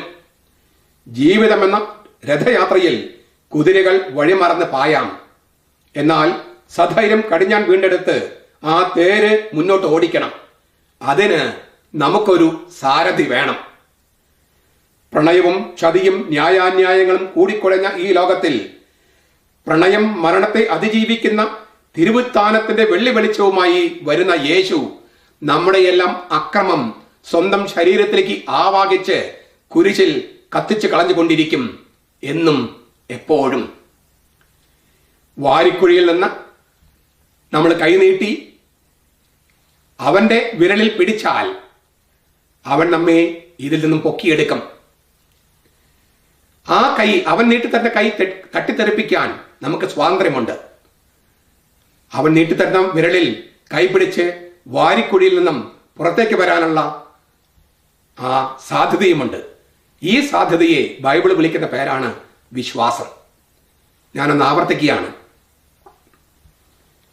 പ്രണയവും ചതിയും ന്യായാന്യായങ്ങളും കൂടിക്കുഴഞ്ഞ ഈ ലോകത്തിൽ പ്രണയം മരണത്തെ അതിജീവിക്കുന്ന തിരുവുത്ഥാനത്തിന്റെ വെള്ളി വെളിച്ചവുമായി വരുന്ന യേശു നമ്മുടെയെല്ലാം അക്രമം സ്വന്തം ശരീരത്തിലേക്ക് ആവാഹിച്ച് കുരിശിൽ കത്തിച്ച് കളഞ്ഞുകൊണ്ടിരിക്കും എന്നും എപ്പോഴും. ചോദ്യത്തിന് ഉത്തരം കിട്ടിയെന്നാണ് ഞാൻ വിചാരിക്കുന്നത്. ഒന്നുകൂടി ആവർത്തിച്ച് കേട്ടാൽ പിന്നെയും ധ്യാനിച്ചാൽ ഉത്തരം കിട്ടും തീർച്ച. Thank you.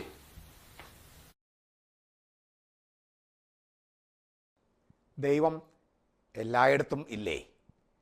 എവിടെയിരുന്നും പ്രാർത്ഥിച്ചുകൂടെ? ദേവാലയത്തിൽ പോകേണ്ടതുണ്ടോ? ദൈവം എല്ലായിടത്തുമുണ്ട്, എവിടെയിരുന്നും പ്രാർത്ഥിക്കാം. പക്ഷേ നാം ദേവാലയത്തിൽ പോകേണ്ടതുണ്ട്. എന്തുകൊണ്ട്? ദേവാലയത്തിൽ പോകുന്നത് പ്രാർത്ഥിക്കാൻ വേണ്ടി മാത്രമല്ല, അതിന് വേറെ ചില ലക്ഷ്യങ്ങൾ കൂടിയുണ്ട്. അവയിലൊന്ന് ഇപ്പോൾ ഞാൻ പറയാം.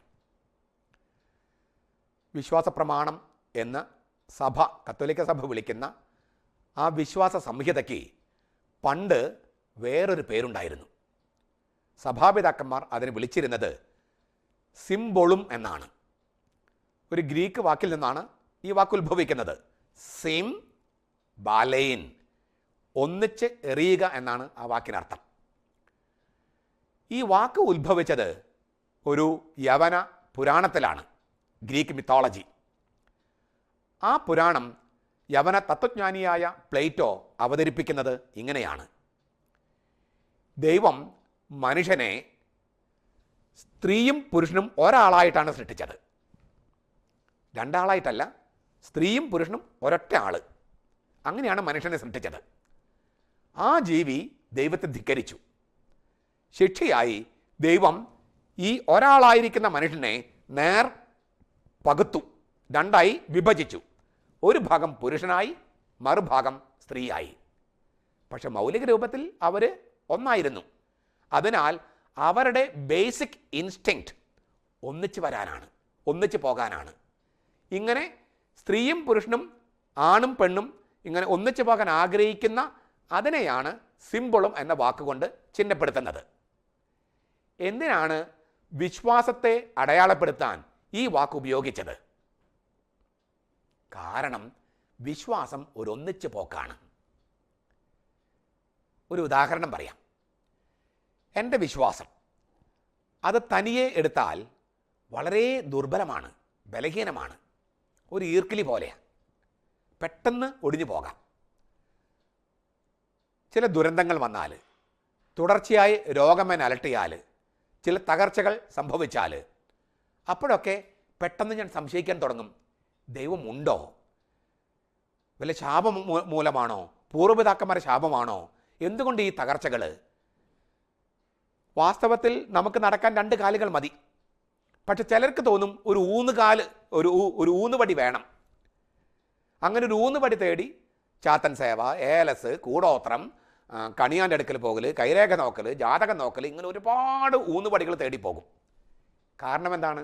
എൻ്റെ വിശ്വാസം അതിൽ തന്നെ വളരെ ദുർബലവും ബലഹീനവുമാണ്. അല്പവിശ്വാസികളെ എന്നാണ് യേശു പോലും പത്രോസിനെയും നമ്മയ്ക്ക് വിളിക്കുന്നത്. അല്പവിശ്വാസികളാണ് നമ്മൾ. അല്പവിശ്വാസികളായ നാം ഒന്നിച്ച് ദേവാലയത്തിലേക്ക് പോകുന്നു. ഞാൻ എൻ്റെ കൂടെയുള്ളവരുടെ വിശ്വാസത്തോടൊപ്പം എൻ്റെ വിശ്വാസം ദൈവത്തിന് മുമ്പിൽ സമർപ്പിക്കുന്നു. അങ്ങനെ പലരുടെയും വിശ്വാസത്തെ ദൈവം തൻ്റെ വചനം കൊണ്ട് കൂട്ടിക്കെട്ടുന്നു. ഒരേ ദൈവവചനം കൊണ്ടാണ് അത് കൂട്ടിക്കെട്ടപ്പെടുന്നത്. പല ഈർക്കിലികൾ ചേർത്ത് ചൂല് ആകുന്നത് പോലെയായി മാറി വിശ്വാസം. ഈർക്കിൽ ഒടിക്കാം, ചൂല് എത്ര പെട്ടെന്ന് ഒടിക്കാൻ പറ്റുമോ? ഇല്ല. പലരുടെയും വിശ്വാസം ഒന്നിച്ച് വെക്കുമ്പോൾ ഒരേ ദൈവവചനം കൊണ്ട് ദൈവം അതിനെ കൂട്ടിക്കെട്ടുമ്പോൾ അത് സഭയുടെ വിശ്വാസമായി. ഈ സഭയുടെ വിശ്വാസം പ്രഖ്യാപിക്കാനാണ് നാം ദേവാലയത്തിൽ പോകുന്നതിൻ്റെ ഒരു ലക്ഷ്യം. ഒരേ ദൈവവചനത്താൽ നമ്മുടെ എല്ലാവരുടെയും വിശ്വാസത്തെ കൂട്ടിക്കെട്ടാനും അത് സഭയുടെ ശക്തമായ വിശ്വാസമാകാനും. തീർന്നില്ല. ദേവാലയത്തിൽ പോകുന്നതിന് മറ്റൊരു ലക്ഷ്യം കൂടിയുണ്ട്. ഒരു ഉദാഹരണം പറഞ്ഞാൽ എളുപ്പം മനസ്സിലാകും. പോളണ്ടിലെ ഒരു കന്യാസ്ത്രീ, അത്ര വലിയ വിവരമോ വിദ്യാഭ്യാസമോ ഒന്നും ഇല്ലാത്തൊരു കന്യാസ്ത്രീ, ഒരു ദിവസം അവർക്കൊരു പ്രാർത്ഥന സ്വർഗത്തിൽ വീണ് കിട്ടിയതുപോലെ അവരത് എഴുതി പോളിഷ് ഭാഷയിൽ. എന്നിട്ട് അതിൻ്റെ ഒരു തർജ്ജമ ആരെ കൊണ്ട് തയ്യാറാക്കി വത്തിക്കാനിലേക്ക് അയച്ചു കൊടുത്തു, ഈ പ്രാർത്ഥനയ്ക്ക് അംഗീകാരം കിട്ടാൻ. വത്തിക്കാൻ അത് വായിച്ചു നോക്കിയപ്പോൾ മുഴുവൻ അബദ്ധങ്ങളാണ്, ഇതാരും ചൊല്ലാൻ പാടില്ലെന്ന് പറഞ്ഞ് മാറ്റിവെച്ചു. കുറച്ച് നാളുകൾ കഴിഞ്ഞ് കരോൾ വോയ്റ്റീവ എന്ന് പറയുന്ന മെത്രാപ്പോലിത്ത പോളണ്ടിലെ ക്രാക്കോഫ് രൂപതയുടെ മെത്രാപ്പോലിത്തയായി വന്നപ്പോൾ ഈ പ്രാർത്ഥനയുടെ മറ്റൊരു തർജ്ജമ തയ്യാറാക്കി. എന്നിട്ട് വത്തിക്കാനിലേക്ക് അയച്ചു കൊടുത്തുകൊണ്ട് ഒരു കുറിപ്പ് കൂടി വെച്ചു, ഈ പ്രാർത്ഥന വീണ്ടും ഒന്ന് പരിഗണിക്കൂ. അങ്ങനെ വത്തിക്കാൻ അത് പരിഗണിച്ചു. മനോഹരമായ പ്രാർത്ഥന, എല്ലാവരും ചൊല്ലാനായി വത്തിക്കാൻ അനുവാദം കൊടുത്തു. 2 വർഷങ്ങൾക്ക് മുമ്പ് ഇപ്പോഴത്തെ മാർപ്പാപ്പ ഫ്രാൻസിസ് പാപ്പ കാരുണ്യത്തിൻ്റെ മഹാജൂബിലി വർഷം പ്രഖ്യാപിച്ചു. വാസ്തവത്തിൽ അതിന് തുടക്കമിട്ടത് പോളണ്ടിലെ കന്യാസ്ത്രീയാണ് സിസ്റ്റർ ഫൗസ്തീന. നമ്മൾ കരുണക്കൊന്ത എന്ന് വിളിക്കുന്ന മേഴ്സി ചാപ്പലിറ്റ് തയ്യാറാക്കിയത് അവരാണ്. വത്തിക്കാൻ വീണ്ടും പരിഗണിക്കണമെന്ന് പറഞ്ഞ് ആ പ്രാർത്ഥന അയച്ച മെത്രാപ്പൊലിത്ത കരോൾ വോയ്റ്റിവ പിന്നീട് ജോൺ പോൾ രണ്ടാമൻ മാർപ്പാപ്പയായി മാറി. ഇപ്പോൾ ലോകത്തിൻ്റെ മുക്കിലും മൂലയിലും ഈ പ്രാർത്ഥനയുണ്ട്. അത് ക്രിസ്ത്യാനികളോ കത്തോലിക്കരോ മാത്രമല്ല ചൊല്ലുന്നത്. എൻ്റെ അറിവിൽ തന്നെ മറ്റ് മതസ്ഥരും ഈ പ്രാർത്ഥന ചൊല്ലുന്നുണ്ട്. പോളണ്ടിലെ ആ സിസ്റ്റർ ഫൗസ്തീന വിചാരിച്ചിരുന്നോ ദൈവത്തിൻ്റെ കാരുണ്യത്തിലുള്ള ഈ വിശ്വാസം ഇത്രമാത്രം വികാസം പ്രാപിക്കുമെന്ന്? ഇന്ത്യയിലെയും മൂലയിലിരുന്ന് ചില ആളുകൾ ഈ പ്രാർത്ഥന ചൊല്ലുമെന്ന്? ഇല്ല. പക്ഷെ അവർക്ക് ദൈവത്തിൽ വിശ്വാസമുണ്ടായിരുന്നു. ദൈവം കാരുണ്യവാനാണ്. ആ കരുണയിലുള്ള വിശ്വാസം അവർ സഭയുടെ മുമ്പിൽ വെച്ചപ്പോൾ സഭയ്ക്ക് ദൈവത്തിൻ്റെ കാരുണ്യത്തിലുള്ള വിശ്വാസം തന്നെ വർദ്ധമാനമാകുകയായിരുന്നു, വിശാലമാകുകയായിരുന്നു. നമ്മൾ ഇതിനു വേണ്ടി കൂടിയാണ് ദേവാലയത്തിൽ പോകുന്നത്.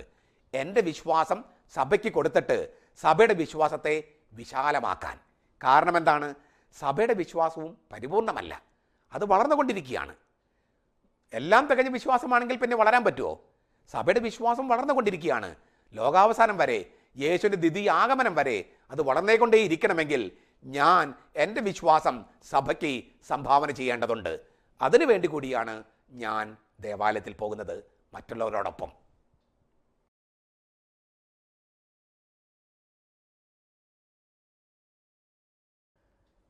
ദൈവം മനുഷ്യനായ ആളാണ് യേശു. ആ യേശുവിൻ്റെ രഹസ്യത്തിലേക്കുള്ള ഉൾച്ചേരലാണ് മാമോദീസ. എന്താണ് യേശുവിൻ്റെ രഹസ്യം? യേശു ജനിച്ചത് എങ്ങനെയാണ്? സത്യവേദമായ ബൈബിൾ സാക്ഷ്യപ്പെടുത്തുന്നത് പരിശുദ്ധാത്മാവിനാൽ കന്യകയുടെ ഗർഭപാത്രത്തിൽ പിറന്നു വീണു യേശു എന്നാണ്. കന്യകയായ മറിയത്തിൻ്റെ ഗർഭപാത്രത്തിൽ പരിശുദ്ധാത്മാവിൻ്റെ ശക്തി കൊണ്ട് ജനിച്ചു. അങ്ങനെ ജനിക്കുന്നത് ശാസ്ത്രത്തിന് വിരുദ്ധമാണോ കന്യകയുടെ ഗർഭധാരണം? തീർച്ചയായിട്ടുമല്ല. ഡാർവിൻ്റെ സിദ്ധാന്തം അനുസരിച്ച് ആദ്യത്തെ മനുഷ്യനെ നോക്കുക, അവന് മാനുഷിക പിതാവുണ്ടോ? ഇല്ല. മാനുഷിക പിതാവില്ലാതെ ആദ്യത്തെ മനുഷ്യൻ ജനിക്കാൻ പറ്റുമായിരുന്നെങ്കിൽ മാനുഷിക പിതാവില്ലാതെ അവസാനത്തെ മനുഷ്യനും ജനിച്ചുകൂടെ? അതിലെന്തെങ്കിലും അശാസ്ത്രീയതയുണ്ടോ? ശാസ്ത്രത്തിന് വിരുദ്ധമായതുണ്ടോ? തീർച്ചയായിട്ടും ഇല്ല. അപ്പോൾ കന്യകയുടെ ഗർഭധാരണം എന്നുള്ളത് ശാസ്ത്രീയമായിട്ടും സത്യമാകാം. ഏതായാലും ബൈബിൾ സാക്ഷ്യപ്പെടുത്തുന്നത് പരിശുദ്ധാത്മാവിൻ്റെ ശക്തി കൊണ്ട്, ദൈവത്തിൻ്റെ സൃഷ്ടിക്കാനുള്ള ശക്തി കൊണ്ട്, ആ ശക്തിയാൽ കന്യകയുടെ ഗർഭപാത്രത്തിൽ യേശു ജനിച്ചു. അവൻ്റെ രഹസ്യം ഇതാണ്, ജനനത്തിൻ്റെ രഹസ്യം ഇതാണ്. ആത്മാവിൻ്റെ മനുഷ്യനായി അവൻ ജനിക്കുന്നത് ഇങ്ങനെയാണ്. ഈ രഹസ്യത്തിലേക്കുള്ള ഉൾച്ചേരലാണ് മാമോദീസ. അപ്പോൾ നോക്കുക, എന്താണ് മാമോദീസയിൽ സംഭവിക്കുന്നത്? പരിശുദ്ധാത്മാവിനാൽ കന്യകയായ സഭയുടെ ഗർഭപാത്രത്തിൽ ഒരു ശിശു പിറന്നു വീഴുന്നതാണ് മാമോദീസ. കന്യകയായ സഭയുടെ ഗർഭപാത്രം, പള്ളിയിൽ സൂക്ഷിച്ചിരിക്കുന്ന മാമോദീസ തൊട്ടി എന്ന് പറയുന്നത് കന്യകയായ സഭയുടെ ഗർഭപാത്രമാണ്. ആ ഗർഭപാത്രത്തിൽ പരിശുദ്ധാത്മാവിന് ശക്തി കൊണ്ട് പിറന്നു വീഴുന്ന രണ്ടാം ജന്മം, പുനർജന്മമാണ് വാസ്തവത്തിൽ മാമോദീസ. ഹൈന്ദവർ, നമ്മുടെ ഹൈന്ദവ സഹോദരങ്ങൾ മരിച്ചതിന് ശേഷം പുനർജന്മമുണ്ട് എന്ന് വിശ്വസിക്കുന്നവരുണ്ട്. എല്ലാവരും അല്ല, ചിലരൊക്കെ. ക്രിസ്ത്യാനികളും പുനർജന്മത്തിൽ വിശ്വസിക്കുന്നുണ്ട്. അത് മരിച്ചതിന് ശേഷമുള്ളതല്ല, ഒരു വീണ്ടും ജനനം. അത് സംഭവിക്കുന്നത് മാമോദീസയിലാണ്. വാസ്തവത്തിൽ വീണ്ടും ജനനം എന്നല്ല പറയേണ്ടത്. നിക്കോദെമസ് എന്ന് പേരുള്ള ഒരു യഹൂദ പ്രമാണി ഉണ്ടായിരുന്നു. അന്നത്തെ യഹൂദരുടെ സുപ്രീം കോടതിയിലെ 72 ജഡ്ജിമാരിൽ ഒരാളായിരുന്നു നിക്കോദെമസ്. അദ്ദേഹം ഒരു രാത്രി യേശുവിൻ്റെ അടുക്കൽ വന്നു. യേശു അദ്ദേഹത്തോട് പറഞ്ഞു, you will not see the kingdom unless you are born അനോഥൻ. അനോഥൻ എന്നുള്ളത് ഇംഗ്ലീഷ് വാക്കല്ല, ഗ്രീക്ക് വാക്കാണ്. ഞാനത് മനഃപൂർവ്വമാണ് ഉപയോഗിച്ചത്. You have to be born അനോഥൻ. അനോഥൻ എന്ന വാക്കിന് രണ്ടർത്ഥമുണ്ട്. എഗെയിൻ എന്ന അർത്ഥമുണ്ട്, എബവ് എന്ന അർത്ഥമുണ്ട്. നിക്കോദെമസ് ആദ്യം മനസ്സിലാക്കിയത് എഗെയിൻ എന്ന അർത്ഥത്തിലാണ്, വീണ്ടും ജനിക്കുക. അപ്പോൾ അദ്ദേഹം യേശുവിനോട് ചോദിച്ചു, പ്രായമായ മനുഷ്യന് എങ്ങനെ വീണ്ടും ജനിക്കാൻ കഴിയും? അവൻ അമ്മയുടെ ഉദരത്തിലേക്ക് പ്രവേശിച്ച് വീണ്ടും ജനിക്കാൻ കഴിയുമോ? യേശു പറഞ്ഞു, ഞാൻ അങ്ങനെ പറഞ്ഞിട്ടില്ല. ഞാൻ പറഞ്ഞത് എബവ് എന്ന അർത്ഥത്തിലാണ്. അനോത്തൻ എന്ന വാക്കിന് എബവ് എന്നർത്ഥമുണ്ട്, ഉന്നതം. ഉന്നതം എന്ന് പറയുന്നത് പരിശുദ്ധാത്മാവിനുള്ളൊരു പര്യായ പദമാണ് ബൈബിളിൽ. നീ ഉന്നതത്തിൽ നിന്ന്, മുകളിൽ നിന്ന് ജനിക്കണം. മുകളെന്ന് പറഞ്ഞാൽ പരിശുദ്ധാത്മാവ്. പരിശുദ്ധാത്മാവിൽ നിന്ന് നീ വീണ്ടും ജനിക്കുന്നില്ലെങ്കിൽ നിനക്ക് സ്വർഗരാജ്യത്ത് പ്രവേശിക്കാൻ കഴിയില്ല. ഉന്നതത്തിൽ നിന്ന്, മുകളിൽ നിന്ന് ജനിക്കുന്ന ആ ജനനമാണ് മാമോദീസ. അത് വീണ്ടും ജനനമല്ല, വാസ്തവത്തിൽ മുകളിൽ നിന്നുള്ള ജനനമാണ്. നമ്മുടെ നാട്ടിലെ ചില ക്രിസ്ത്യാനികൾ ബോൺ അഗെയിൻ ക്രിസ്ത്യൻസ് എന്ന് പറഞ്ഞ് നടക്കുന്നുണ്ട്, വീണ്ടും ജനിക്കുന്ന ക്രിസ്ത്യാനികൾ. അവർ നിക്കോദെമസ് മനസ്സിലാക്കിയ പോലെയാണ് മനസ്സിലാക്കണേ, തെറ്റിദ്ധരിക്കുകയാണ് യേശുവിനെ. യേശു അവനെ തിരുത്തിയിരുന്നു, നിക്കോദെമസിനെ തിരുത്തിയിരുന്നു. വീണ്ടും ജനനമല്ല, മുകളിൽ നിന്നുള്ള ജനനമാണ്, പരിശുദ്ധാത്മാവിൽ നിന്ന് ജനനമാണ്. അത് യേശുവിൽ നിന്നുള്ള ജനനമാണ്. അത് സംഭവിക്കുന്നതാണ് ഈ മാമോദീസായിൽ.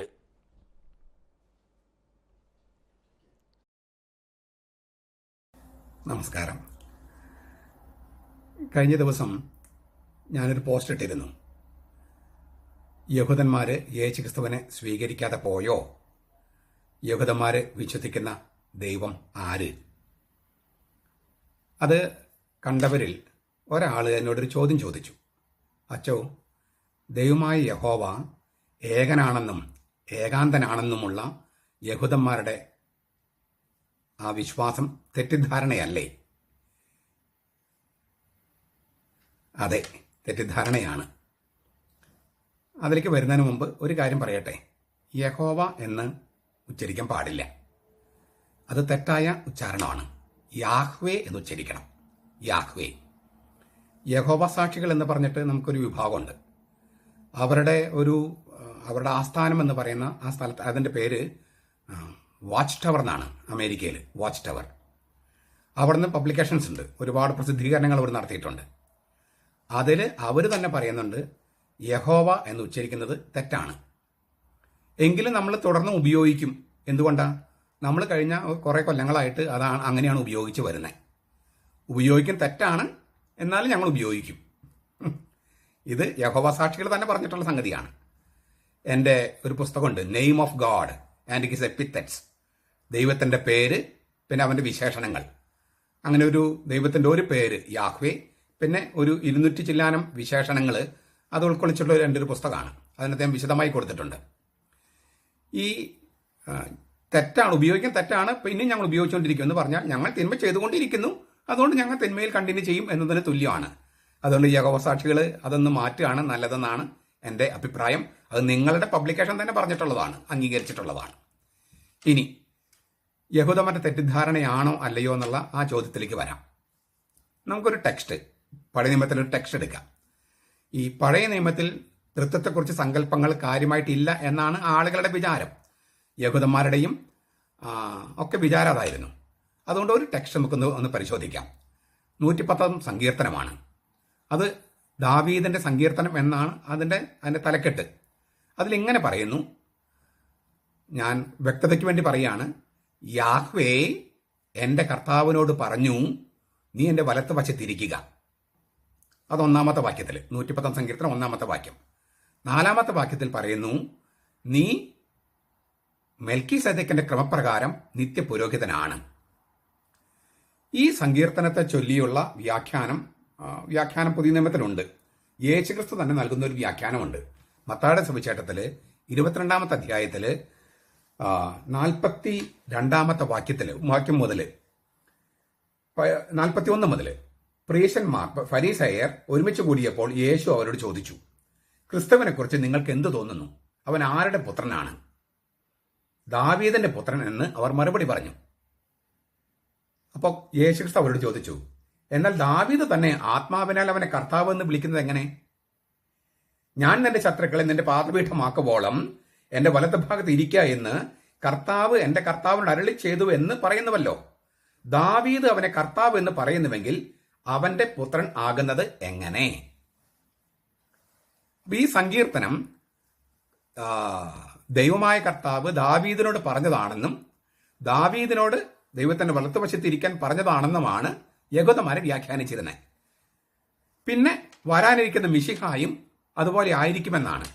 അപ്പൊ എന്റെ കർത്താവ് എന്ന് പറഞ്ഞിരിക്കുന്നത് മിശിഹായെ കുറിച്ചാണെന്നും ദാവീദിനെ കുറിച്ചാണ്, ദാവീദിന്റെ വംശത്തിൽ ജനിക്കാനിരിക്കുന്ന മിശിഹായെ കുറിച്ചാണെന്നാണ് ഒരു വ്യാഖ്യാനം. മിശിക എന്ന് പറഞ്ഞാൽ ക്രിസ്ത്യാനികൾ മനസ്സിലാക്കുന്ന മിശിക അല്ല അവരുടെ മിശിക. മിശിക എന്ന് പറഞ്ഞാൽ അഭിഷക്തൻ, രാജാവ്.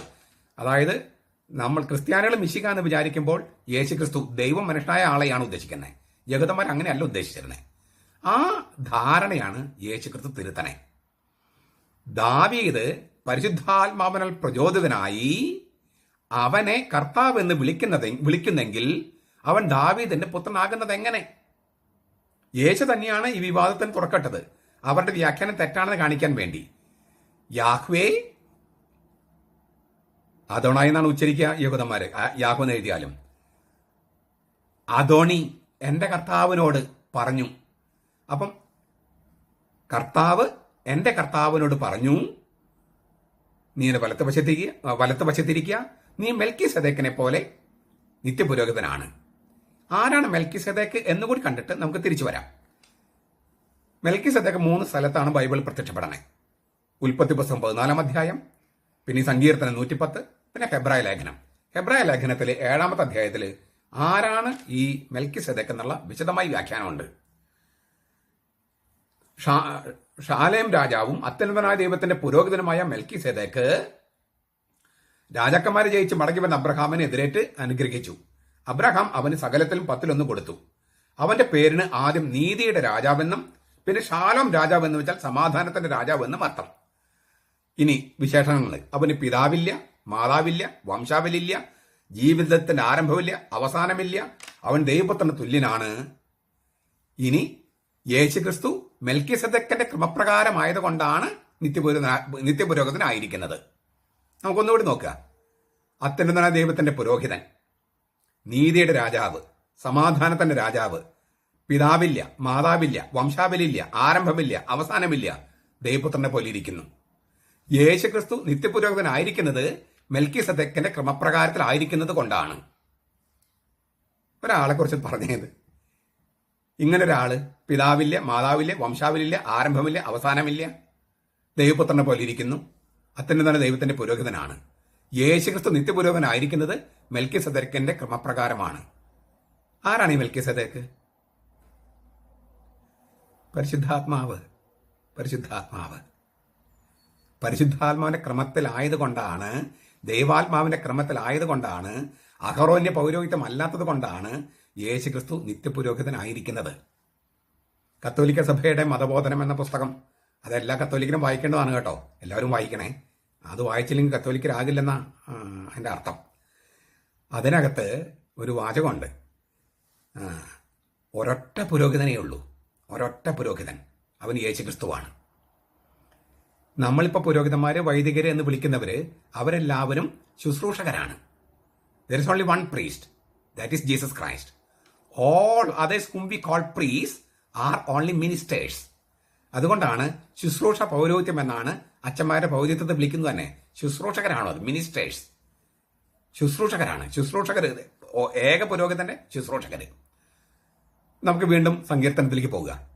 ഈ 110 സങ്കീർത്തനം യേശുക്രിസ്തുവിനെ വ്യാഖ്യാനിച്ച് നമ്മൾ കണ്ടത്. അതിനകത്ത് കർത്താവ് അത് പിതാവായ ദൈവത്തെ ഉദ്ദേശിക്കുന്നു. എന്റെ കർത്താവ് അത് പുത്രനായ ദൈവത്തെ സൂചിപ്പിക്കുന്നു. പിന്നെ മെൽക്കിസേദെക്കിന്റെ ക്രമപ്രകാരം മെൽക്കിസേദെക്ക് പരിശുദ്ധാത്മാവിനെ സൂചിപ്പിക്കുന്നു. അപ്പോൾ പഴയ നിയമത്തിൽ തന്നെ ദൈവം ഏകനാണ്, ഏകാന്തനല്ല. God is one but God is not solitary. God is one but God is not solitary എന്ന് വളരെ വ്യക്തമായി പഴയ നിയമത്തിൽ തന്നെയുണ്ട്. പുതിയ നിയമത്തിൽ ദൈവം തൃത്വമാണെന്നുള്ള ധാരാളം ചിന്തകളുണ്ട്. പഴയ നിയമത്തിൽ ഉണ്ടോ എന്നുള്ളതാണ് ചോദ്യമായിരുന്നത്. പഴയ നിയമത്തിൽ ഉണ്ടെങ്കിൽ യേശുക്രിസ്തുവിനെ ദൈവപുത്രനായി, പുത്രൻ തമ്പുരാനായി യഹൂദന്മാർക്ക് സ്വീകരിക്കാൻ പറ്റുമായിരുന്നില്ല എന്നാണ് ചോദ്യം. ഈ സങ്കീർത്തനം അവർക്ക് യഥാർത്ഥത്തിൽ മനസ്സിലായിരുന്നെങ്കിൽ അവർക്ക് യേശുക്രിസ്തുവിനെ സ്വീകരിക്കാൻ പ്രയാസം ഉണ്ടാകുമായിരുന്നില്ല. കുറെ പേര് സ്വീകരിച്ചു എന്ന് ഞാൻ പറഞ്ഞു കഴിഞ്ഞു. ആദിമസഭ മുഴുവൻ യഹൂദന്മാരായിരുന്നു. അത് യഹൂദമതത്തിൽ നിന്ന് ക്രിസ്ത്യാനികൾ ആയവരായിരുന്നുവെന്ന് ഞാൻ പഠിപ്പിച്ചു കഴിഞ്ഞു, മുൻപത്തെ ഒരു വീഡിയോയിൽ പറഞ്ഞു കഴിഞ്ഞു. ചുരുക്കത്തിൽ അങ്ങനെ സ്വീകരിക്കാൻ പറ്റാതെ പോയവരുണ്ട്. ഇപ്പോഴത്തെ യഹോവ സാക്ഷികളും അങ്ങനെ സ്വീകരിക്കാൻ പറ്റാത്തവരാണ്. എന്താണ് പ്രശ്നം? നമ്മുടെ ഇടയിൽ ഒരു ചെറിയ പ്രശ്നമുണ്ട്. വചനം അങ്ങനെ പറയുന്നു, വചനം ഇങ്ങനെ പറയുന്നു, വചനം മറിച്ച് പറയുന്നു എന്നെല്ലാം പറയും. വൈരുദ്ധ്യങ്ങളുണ്ടെന്നൊക്കെ പറയും. ബൈബിളിൽ വൈരുദ്ധ്യങ്ങളില്ല. നമ്മുടെ മുസ്ലിം സഹോദരന്മാരെ കേൾക്കാൻ വേണ്ടി കൂടിയാണ് ഞാനിത് പറയണേ. അവർ പറയുന്നത് ബൈബിൾ മുഴുവൻ വൈരുദ്ധ്യമാണെന്ന്. വൈരുദ്ധ്യങ്ങളില്ല. വ്യത്യസ്തമായ വീക്ഷണങ്ങളുണ്ട്. നമ്മളിപ്പം എന്നെക്കുറിച്ച് നിങ്ങളുടെ വീക്ഷണങ്ങളെല്ലാം വ്യത്യസ്തമല്ലേ? അത് വൈരുദ്ധ്യമാണോ? അല്ല, അത് അങ്ങനെയാണ്. ലോകത്ത് അങ്ങനെയാണ്. നമ്മൾ ഇന്ന് സംഭവിച്ച ഒരു സംഭവത്തെക്കുറിച്ച് നാളെ പത്രത്തിൽ വരുന്ന വാർത്ത മാതൃഭൂമിയിലും മനോരമയിലും ദീപികയിലും ഒരേപോലെയാണ് വരിക. അവിടെ വൈരുദ്ധ്യമുണ്ടോ? വൈരുദ്ധ്യമില്ല, വ്യത്യസ്തമാണ്. അത് വ്യത്യസ്തമായ വീക്ഷണങ്ങൾ, ദൈവത്തെക്കുറിച്ചുള്ള വെളിപാടുകൾ, വ്യത്യസ്തമായ വെളിപാടുകൾ, ഒരു വൈരുദ്ധ്യവും ഇല്ല. പിന്നെ വചനം ഇങ്ങനെ പറയണു, വചനം അങ്ങനെ പറയണു, അങ്ങനെ പറഞ്ഞാൽ മതിയോ? പോരല്ലോ. വചനത്തിന്റെ ആഴത്തിലേക്ക് നമ്മൾ കടന്നു ചെല്ലുമ്പോൾ വചനത്തിന് ഉടമസ്ഥനെ കണ്ടെത്തും. വചനത്തിന് ഉടമസ്ഥനെ കണ്ടെത്തുന്ന ആ പ്രക്രിയയാണ് ദൈവശാസ്ത്രം എന്ന് പറയണേ. ഒന്നുകൂടെ പറയാം, വചനത്തിൽ നമ്മൾ ഇങ്ങനെ കെട്ടിക്കിടക്കരുത്. വചനത്തിന്റെ ആഴത്തിലേക്ക് ചെല്ലുമ്പോൾ എല്ലാ വചനങ്ങളെയും കൂട്ടിയിണക്കുന്ന വചനത്തിന് ഉടമസ്ഥനായ ദൈവത്തെ കാണും. ആ വചനത്തിന്റെ ഉടമസ്ഥനായ ദൈവത്തെ കണ്ടെത്തുന്ന പ്രക്രിയയ്ക്കാണ് ദൈവശാസ്ത്രം എന്ന് പറയണേ. അങ്ങനെ ഒരു തുറവി വചനത്തിൽ കിടക്കാതെ വചനത്തിന് ആഴത്തിലേക്ക് പോയി വചനത്തിന് ഉടമസ്ഥനെ കണ്ടെത്താനുള്ള ഒരു തുറവി അങ്ങനെയുണ്ടെങ്കിൽ ആ തുറവിക്കാണ് വിശ്വാസം എന്ന് പറയണേ. ആ തുറവി ഉണ്ടെങ്കിൽ ദൈവം ഏകനാണെങ്കിലും ഏകാന്തനല്ല. God is one but God is not solitary.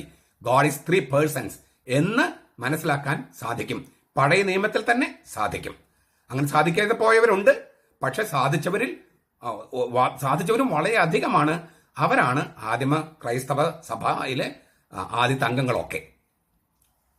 ഇങ്ങനെ വചനത്തിന്റെ ഉടമസ്ഥനെ കണ്ടെത്താൻ ആഴത്തിൽ കുഴിച്ച്, ഇല്ലേ, എന്റെ വചനം കേട്ട് അത് പാലിക്കുന്നവൻ ആഴത്തിൽ കുഴികുഴിച്ച് പാറമേൽ ഭവനം പണിത ജ്ഞാനിയായ മനുഷ്യൻ തുല്യം. മഴ പെയ്തു, വെള്ളപ്പൊക്കമുണ്ടായി, ജലപ്രളയം അവന്റെ മേൽ ആഞ്ഞടിച്ചു. അവന്റെ ഭവനം, അവന്റെ ജീവിത ഭവനം വീണില്ല. കാരണം അത് ദൈവമാകുന്ന പാറപ്പുറത്ത് സ്ഥാപിതമായിരുന്നു. നമ്മൾ വചനം, ദൈവത്തിന്റെ വചനം കേട്ട്, യേശുവിന്റെ വചനം കേട്ട് അത് ചെയ്യാൻ പഠിക്കുമ്പോൾ, ആഴത്തിൽ കുഴി കുഴിക്കുമ്പോൾ നമ്മൾ ദൈവമാകുന്ന പാറപ്പുറത്ത് ചെല്ലും. ആ ദൈവമാകുന്ന പാറപ്പുറത്താണ് നമ്മുടെ വചനം, നമ്മുടെ ജീവിതം കെട്ടിപ്പടുക്കേണ്ടത്. അങ്ങനെ ദൈവമാകുന്ന പാറപ്പുറത്ത് ഉറച്ചു നിൽക്കുമ്പോൾ എന്ത് പ്രതിസന്ധി വന്നാലും, സാമ്പത്തികമായ ജലപ്രളയങ്ങൾ വന്നാലും, രോഗങ്ങളുടെ മഹാമാരികളുടെ കൊടുങ്കാറ്റടിച്ചാലും നമ്മുടെ ജീവിത ഭവനം തകർന്നു വീഴില്ല. കാരണം അത് ദൈവമാകുന്ന പാറപ്പുറത്ത് സ്ഥാപിതമാണ്. വചനത്തിൽ കെട്ടിക്കിടക്കാതെ വചനത്തിന് ഉടമസ്ഥനെ കണ്ടെത്താനുള്ള ദൈവശാസ്ത്രം, ആ തുറവി ഉണ്ടാകട്ടെ. അതാണ് വിശ്വാസം. നമസ്കാരം. വിശുദ്ധരുടെ മാധ്യസ്ഥം. ദൈവം ഒരുവനല്ലോ.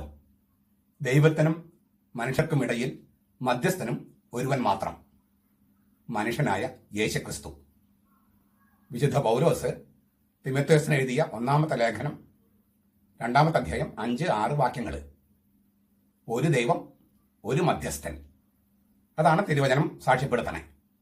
അങ്ങനെയെങ്കിൽ വിശുദ്ധരുടെ മാധ്യസ്ഥം ആവശ്യമുണ്ടോ? വിശുദ്ധരുടെ മാധ്യസ്ഥം കത്തോലിക്ക സഭ ഉണ്ടാക്കിയെടുത്ത ഒരു പാരമ്പര്യമാണോ, അതോ വിശുദ്ധ ഗ്രന്ഥത്തിൽ അടിസ്ഥാനമുള്ള സാക്ഷ്യമാണോ? നമുക്കൊരു ടെക്സ്റ്റ്, ബൈബിളിലെ മറ്റൊരു ടെക്സ്റ്റ് വായിക്കാം. വെളിപാട് പുസ്തകത്തില് 8-ാമത്തെ അധ്യായം 1 മുതൽ 4 വരെയുള്ള വാക്യങ്ങൾ. അവൻ 7-ാം മുദ്ര പൊട്ടിച്ചപ്പോൾ സ്വർഗത്തിൽ ഏകദേശം അരമണിക്കൂറോളം നിശബ്ദതയുണ്ടായി. അപ്പോൾ ദൈവസന്നിധിയിൽ 7 ദൂതന്മാർ നിൽക്കുന്നത് ഞാൻ കണ്ടു. അവർക്ക് 7 കാഹളം ലഭിച്ചു. മറ്റൊരു ദൂതൻ ഒരു സ്വർണ്ണ ധൂപകലശവുമായി വന്ന് യാഗപീഠത്തിനരികെ നിന്നു. സിംഹാസനത്തിന് മുമ്പിലുള്ള സ്വർണ്ണപീഠത്തിന്മേൽ സകല വിശുദ്ധരുടെയും പ്രാർത്ഥനയോട് ചേർക്കേണ്ടതിന് വളരെ പരിമളദ്രവ്യം അവന് കൊടുത്തു. പരിമളദ്രവ്യത്തിന്റെ ധൂപത്തിന്റെ പുക വിശുദ്ധരുടെ പ്രാർത്ഥനയോടുകൂടെ ദൂതന്റെ കയ്യിൽ നിന്ന് ദൈവസന്നിധിയിലേക്ക് കയറി. കുഞ്ഞാട് 7-ാമത്തെ മുദ്ര തുറന്നപ്പോൾ ഉണ്ടായ സ്വർഗത്തിൽ നടക്കുന്ന ഒരു കാര്യമാണ് വെളിപാട് പുസ്തകം സാക്ഷ്യപ്പെടുത്തണേ. അരമണിക്കൂർ നേരത്തേക്ക് നിശബ്ദത. എന്താണ് അരമണിക്കൂർ നേരത്തേക്ക് നിശബ്ദത? ഇമ്മാനുവൽ കാന്റ് എന്ന് പറയുന്ന തത്വജ്ഞാനി പറഞ്ഞത് സ്വർഗത്തിൽ സ്ത്രീകൾ ഉണ്ടാകില്ല, കാരണം അവിടെ അരമണിക്കൂർ നിശബ്ദതയുണ്ട്. സ്ത്രീകൾക്ക് മിണ്ടാതിരിക്കാൻ പറ്റില്ല എന്നതിനെ കളിയാക്കാൻ വേണ്ടി അദ്ദേഹം പറഞ്ഞൊരു ഒരു വെളിപാട് പുസ്തകത്തിലെ വാക്യാണ്. അതൊന്നുമല്ല ഈ അരമണിക്കൂർ നിശബ്ദതയുടെ കാരണം. എന്താണ് അരമണിക്കൂർ നിശബ്ദത? 24 മണിക്കൂറും മാലാഖമാര് ദൈവത്തെ സ്തുതിച്ചുകൊണ്ടിരിക്കുകയാണ്. ആ 24 മണിക്കൂർ വേണ്ട, അരമണിക്കൂർ നിശബ്ദത വേണം. എന്തിനാണ്? വിശുദ്ധരുടെ പ്രാർത്ഥനകൾ സ്വീകരിക്കാനുള്ള സമയമാണ്. അരമണിക്കൂർ വിശുദ്ധരുടെ പ്രാർത്ഥനകൾ സ്വീകരിക്കാനുള്ള സമയമാണ്. എങ്ങനെയാണ് വിശുദ്ധരുടെ പ്രാർത്ഥനകൾ സ്വീകരിക്കണേ? ഒരു 7 ദൂതന്മാര് കാഹളവുമായിട്ട് നിൽക്കുന്നു. ഒരു ദൂതൻ സ്വർണ്ണ സിംഹാസനത്തിന് മുൻപിൽ ധൂപക്കലശവുമായിട്ട് നിൽക്കുന്നു. വിശുദ്ധരുടെ പ്രാർത്ഥനയോടൊപ്പം ഈ പുകച്ചുരുളുകള് ദൈവസന്നിധിക്ക് പ്രവേശിക്കാൻ വേണ്ടി അവന് ധാരാളം പരിമളദ്രവ്യം, കുന്തുരുക്കം തുടങ്ങിയ സുഗന്ധദ്രവ്യക്കൂട്ട് കൊടുത്തു. അങ്ങനെ വിശുദ്ധർ അവരുടെ പ്രാർത്ഥനകള് ഈ ധൂപക്കുറ്റിയിൽ നിക്ഷേപിച്ചപ്പോൾ ആ പുകച്ചുരുളുകളോടൊപ്പം വിശുദ്ധരുടെ പ്രാർത്ഥനകളും ദൈവസന്നിധിയിലേക്ക് പ്രവേശിച്ചു. ഞാനൊന്ന് ആവർത്തിക്കുകയാണ്. വിശുദ്ധരുടെ പ്രാർത്ഥനകള് പുകച്ചുരുളുകളോടൊപ്പം ദൈവസന്നിധിയിലേക്ക് പ്രവേശിച്ചു. ഇത് തിരുവചനത്തിലുള്ള ഒരു തിരുവചനത്തിലുള്ള സാക്ഷ്യപ്പെടുത്തുന്നതല്ലേ? ബൈബിളിലുള്ളതല്ലേ? വെളിപാട് പുസ്തകത്തിലുള്ളതല്ലേ? സ്വർഗത്തിൽ നടക്കുന്ന ലിറ്റർജിയാണ് വെളിപാട് പുസ്തകം. സഭാപിതാക്കന്മാരൊക്കെ അങ്ങനെയാണ് വ്യാഖ്യാനിച്ചിരിക്കുന്നത്. സഭയുടെ ചരിത്രം സ്വർഗത്തിൽ നോക്കുമ്പോൾ എങ്ങനെയായിരിക്കും എന്നാണ് വെളിപാട് പുസ്തകം സാക്ഷ്യപ്പെടുത്തണേ. സഭയുടെ ചരിത്രം ഭൂമിയിൽ നിന്ന് നോക്കുമ്പോൾ എങ്ങനെയായിരിക്കും അതാണ് അപ്പസ്തോല പ്രവർത്തനം സാക്ഷ്യപ്പെടുത്തണേ. ഒരേ ചരിത്രം 2 വീക്ഷണത്തിലൂടെ അവതരിപ്പിച്ചിരിക്കുകയാണ്. ഭൂമിയിൽ നിന്ന് നോക്കുമ്പോൾ അപ്പസ്തോല പ്രവർത്തനത്തിൽ കണ്ടതുപോലെയായിരിക്കും, സ്വർഗത്തിൽ നോക്കുമ്പോൾ വെളിപാട് പുസ്തകം പറഞ്ഞതുപോലെയായിരിക്കും. സഭയുടെ ചരിത്രം ലിറ്റർജിയായി ആരാധനക്രമമായിട്ട് അവതരിപ്പിച്ചിരിക്കുകയാണ് വെളിപാട് ഗ്രന്ഥത്തിൽ. അതിനുള്ളിൽ പറഞ്ഞിരിക്കുകയാണ് 7ാമത്തെ മുദ്ര കുഞ്ഞാട തുറന്നപ്പോൾ സ്വർഗത്തിൽ നടക്കുന്ന ഒരു കാര്യമാണ് നമ്മൾ കാണിച്ചു തരണേ. ഇപ്പോൾ നടക്കുന്ന കാര്യം എന്താണ്?